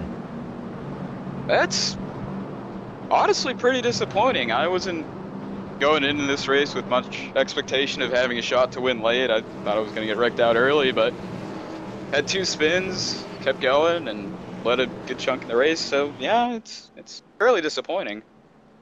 Disappointing, but I mean the last 20 laps or so, I mean after that fuel mileage race kind of ended, it's been pretty crazy in those top 15 cars. Yeah, we got lucky that we had a couple breaks on restarts to where we were able to catch back up to that lead pack, and we were quick enough to where we could start making our way through, and we just had a little bit of bad luck there with that wreck. Well, unfortunate that Joshua Chen in that number 13 car out of the racing. They've always started to see cars out this late, but this is Talladega, and we've got ourselves a 2-lap shootout. Yeah, well, you kind of know it's inevitable, but you don't want to think that, hey, that that's not going to happen to me. And that's kind of the attitude you have to have, unfortunately, for Mr. Chin. It worked out horribly for him. Laps to go. Green-white checker. This is... if you have anything, you better use it up now. Malik Ray leads this race. We have done over 3 hours of the iRacing.com Talladega 500. Steven Azenyi in second. Seth DeMarchand back up into third. He's the dark horse now. If Mundek or Davis can work with him, DeMarchand could win this race. Davis fourth, Mundek fifth, Justin Bolton sixth, Ryan Manning seventh, Ryan Lowe in 8th, Adrian Duncan in 9th, Gavin DeJong round out your top 10. Still sticking with Malik, Azenyi, DeMarchand? No one's shown me yet that anyone can beat Azenzi and Ray, so I'm going to have to... That's the horse I'm going to ride to the finish. I am going to go DeMarchand. I think that 16 car has been on top form since about lap 30 in this race. It's all going to come down, though, to this restart. And it seems to be every time I do a plate race, I have to, take a swig of coffee and then start talking repeatedly. But here we are, ladies and gentlemen, the final 2 laps of the iRacing.com Talladega 500. Malik Ray leads away from Steven Azenyi. Seth DeMarchand in 3rd. Thomas Davis in 4th. Robin Mendek rounds out your top 5. Cars hugging the outside wall. Single file restart. Here we go. The green flag coming back out in the iRacing.com Talladega 500. Malik Ray and Azenyi. What will their restart be like? It's not great, but they've got themselves a 4/10 of a second gap over Seth DeMarchand. Merchant's got nobody to work with right now. That's going to kill him. That's going to kill him, and what it's going to do as well is actually really going to help Azenyi and going to help Malik Ray because of the fact that Thomas Davis might not get back there in time. Now, if I was Davis, I will, as soon as I get to the Merchant, I will be pushing him for all it's worth. You can try and go around him, it might not work, you might not have enough time. Here comes Davis. On the middle groove there, he's got Bolton pushing him. The gap right now, 0.8 of a second. It's going to be a showdown right now between Malik Ray and Steven Azenyi. Let's not forget, next lap, the race starts right here, coming into the tri-oval. Meanwhile, the white flag is out. There is 2.66 miles left of the iRacing.com Talladega 500. Here they come, down into turn number 1 for the final time. Ray leads Azenyi, and as soon as they come out of turn number 3, all bets are off. You will see Azenyi trying to find a way of getting the win for himself, but for the time being, they are going to work together as they work themselves down the back straightaway. There's a lap car. He will just get out of the way, but we're having a look here at Davis as well. These two are right there. It's going to be a 4-car race. Find yourself a gap anywhere you can go. Oh, they to the touch. outside, and Azenyi almost causes contact. What this does, however, Davis on the outside, they wreck into the wall. The 7-car Malik Ray is going to win the iRacing Talladega 500, the big one, the huge one to the stripe. But Malik Ray just wins it. Wow.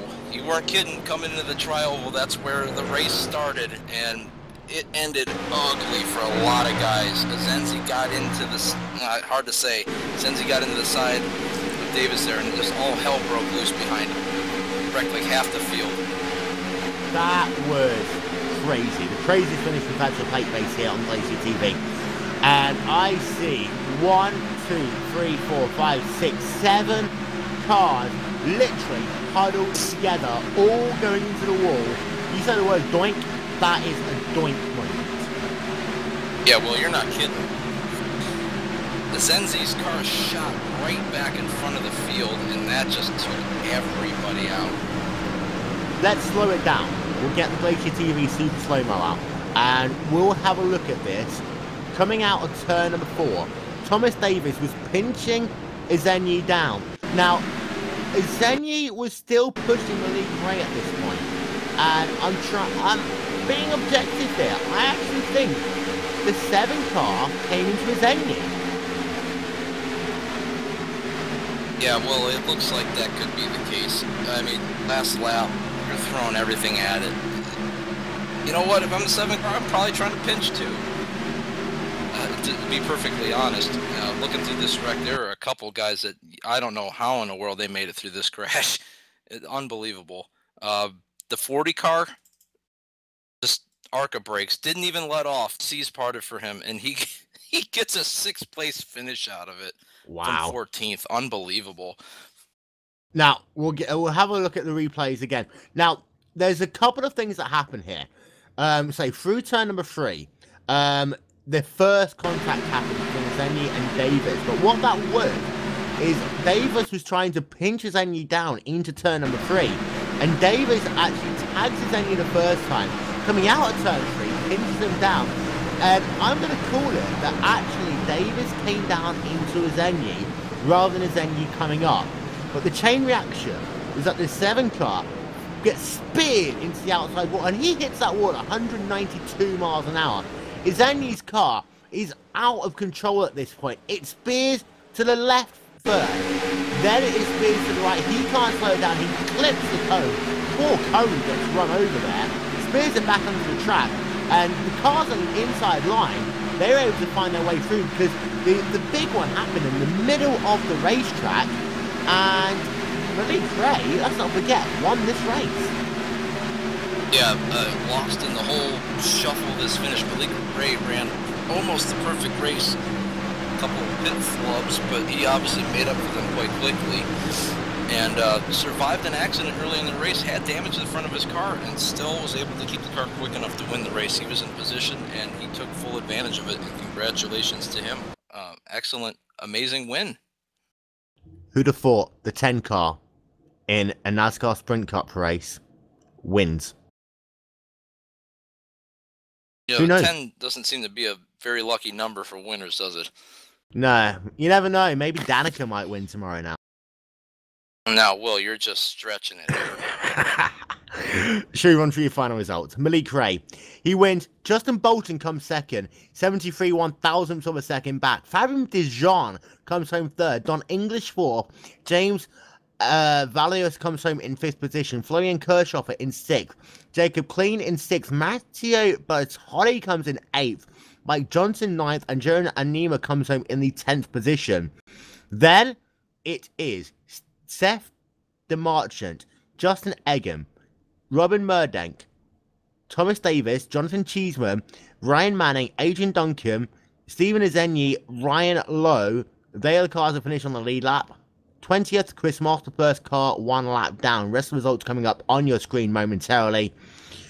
But you can't take it away from Malik. I mean, he did everything he had to do. He led on that restart, got a perfect restart. The field caught him up. He just held his line and ended up taking the victory.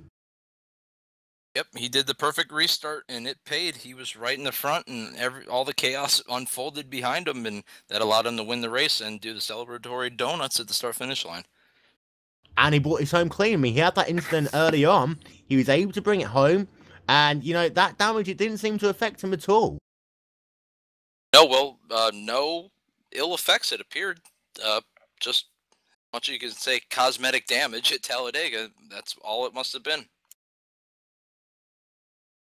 Well, we're going to have a chat to the guy who came home in the second position. Stephen Azenyi, you were so close. Coming into turn number 3, it was mighty, mighty close. And then, coming out of turn 4, it all went wrong for you. Yeah, first off, congrats to Malik on the win. I was working with him the whole race, and he had a little bit of damage, and that's why they caught us so fast, and, I don't know, just trying to push him home, and coming off 4 there, I know we touched the first time coming off the corner, and then, well, I don't know what happened next time. I think it was netcode, and then, I'm not sure what happened after that. Well, from our angle, there was 2 incidents. The first one happened in turn 3 and 4 itself, when the 7 car just tagged you in that right rear quarter panel a little bit. He got a little bit loose, got it all together, and then coming out of turn 4 itself. Now, I mean, you were running on I'd say the outside of lane 1, but of course you were still pushing Malik. And from our angle, it looks as though that the 7 car came across you, but from then on, I mean, it was just a ride trying to save the car. You have to apologise to the cone, by the way. You knocked the cone over. But how disappointing is it to be running in the top 2, coming out of turn 4, finishing 18th? Yeah, well, Lexco got a black flag, went down here. I think I hit a couple cones there, so, I guess I'll apologize to the cones, but, well, it's disappointing, of course. I finished 19th yesterday, so it's one step up, yay, but, I'm still happy with the overall run. We were really fast all day, Malik and I were, and we were able to come through the field multiple times, and we came back from a bunch of mistakes that we made, and he still got the win, which is great for him, I mean, I was working with him the whole race, and I told him I'd push him home, and, it just didn't work out for me at the end. Well, we will bring in the guy who does win the 2013 iRacing.com Talladega 500, Malik Ray, the number 10 car. Imagine that, the 10 car winning at Talladega. But you did it. It was hairy at the end, but you were able to hold on and get victory. Take us through those last couple of laps. Yeah, I had damage from the earlier wreck when Chin got turned or whatever, and then we got all their damage fixed, and then Steven, you stayed behind me for the most part. And as the restarts, we kept trying to time it so that way nobody else could have a run on us. And then coming out of 3 and 4, Steven net-coded or whatever happened out of 3 and 4 with Thomas. And, I mean, you talk about you and Steven working, and that goes back pretty much to the start of the race. For example, Steven got loose on the apron very early on into the race. You dropped back and worked with him. Was that your game plan from day one? So long as you guys were actually running in the race, you two were going to work together?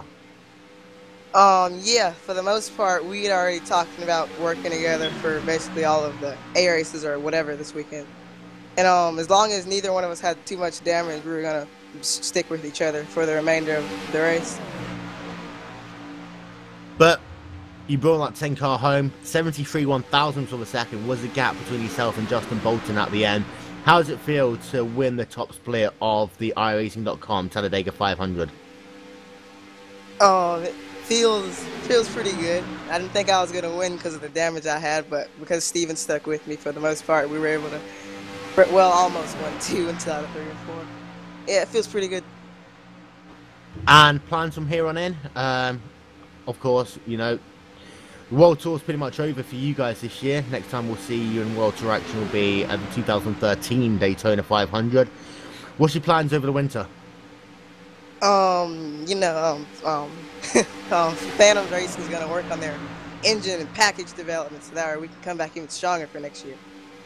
There you go. And before we let you guys go, first of all, Malik, who'd you like to say thank you to? Just to JDR Graphics and Phantom Racing for all the support that they do. Steven? Just all the guys on PSRG that have been helping us out throughout the last few weeks here. I know haven't really been on the team, but they've done a good job. And Malik for working with me today. I think we did an overall good job as a team, and glad he won the race. So it's a great job tonight. Malik Ray, the victor of the 2013 iRacing.com Talladega 500. Stephen Azenyi, second, coming out of turn number 4. And as we said at the start of the broadcast, that is where the race really starts. Azenyi unfortunately comes home in the 18th position. Dave, we've got to go in a moment, but final thoughts. Once again, Talladega, crazy last couple of laps. Yeah, well, this race had a mix of everything. You had tandem drafting, you had pack racing, you had fuel saving, wrecks all over the place, long caution, lots of cautions, then a huge green flag run, passing below on the apron, 5 wide, wrecking on the final lap, right rear corner. I mean, I think we named them all. If you tried to hashtag all those, it wouldn't fit in a tweet, that's for sure. Hashtag everything, as always. Well, give me the drive of the race. Malik Ray came back from getting damaged. You know, like he was saying, car was slower, but he had a great drafting partner. I think he owes Zenzi a couple bucks at least for sticking with him as much as he did. He's my driver of the race, overcame damage, won the race, put himself in the position he needed. I am going to agree with you. Sefton March, unfortunately, his final result doesn't show the speed he's had today, coming home 11th, of course, being involved in all the craziness in the last lap. But until that point, you know, a great drive by him. He came into turn 4 in 5th position, very easily could have come home 3rd, just gets tagged by Azeni there as he came back onto the racetrack. Otherwise he would have had a 3rd place finish here. He comes in with my 2nd drive of the day, but I've got to say, Malik Ray, damaged car, brings it home, gets the victory, job done. Tomorrow on Glacier TV, we have the Neo Endurance Series, the Neo Endurance Petit Le Mans. That'll be here, live and exclusive on Glacier TV. And then, of course, in 15 days' time, we have the ISOWC Michigan 600, the fastest oval race of the year. And the last race of the World Tour, well, that's coming your way in November. It is the iRacing.com Grand Prix of Brazil. And Dave, the circuit, Autodromo Jose Carlos Pace, we'll call it Interlagos. It's a tough track. I mean, we've seen some of the best in the iRacing.com WCS lose their cars at that racetrack. Atty Kirchhoff had an issue in that last race, which essentially cost Hugo Luis the championship. Ben Cornett, one of the most loved guys in the series, I mean, in a Team Redline car, lost his car at turn 5 early on in the race. Interlagos is tough. Yeah, well, on paper, it looks like a pretty simple layout, but man, with all the elevation changes, it can bite you in a hurry.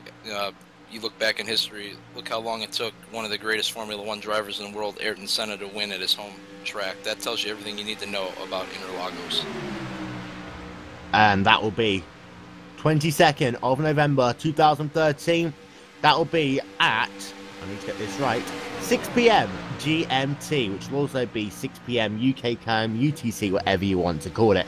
In the meanwhile, this has been a Glacier TV presentation of the iRacing.com Talladega 500. For myself, Will Vincent, from Dave Judson, Yana Matakayan on Twitter, we'll talk to you all next time. Bye-bye.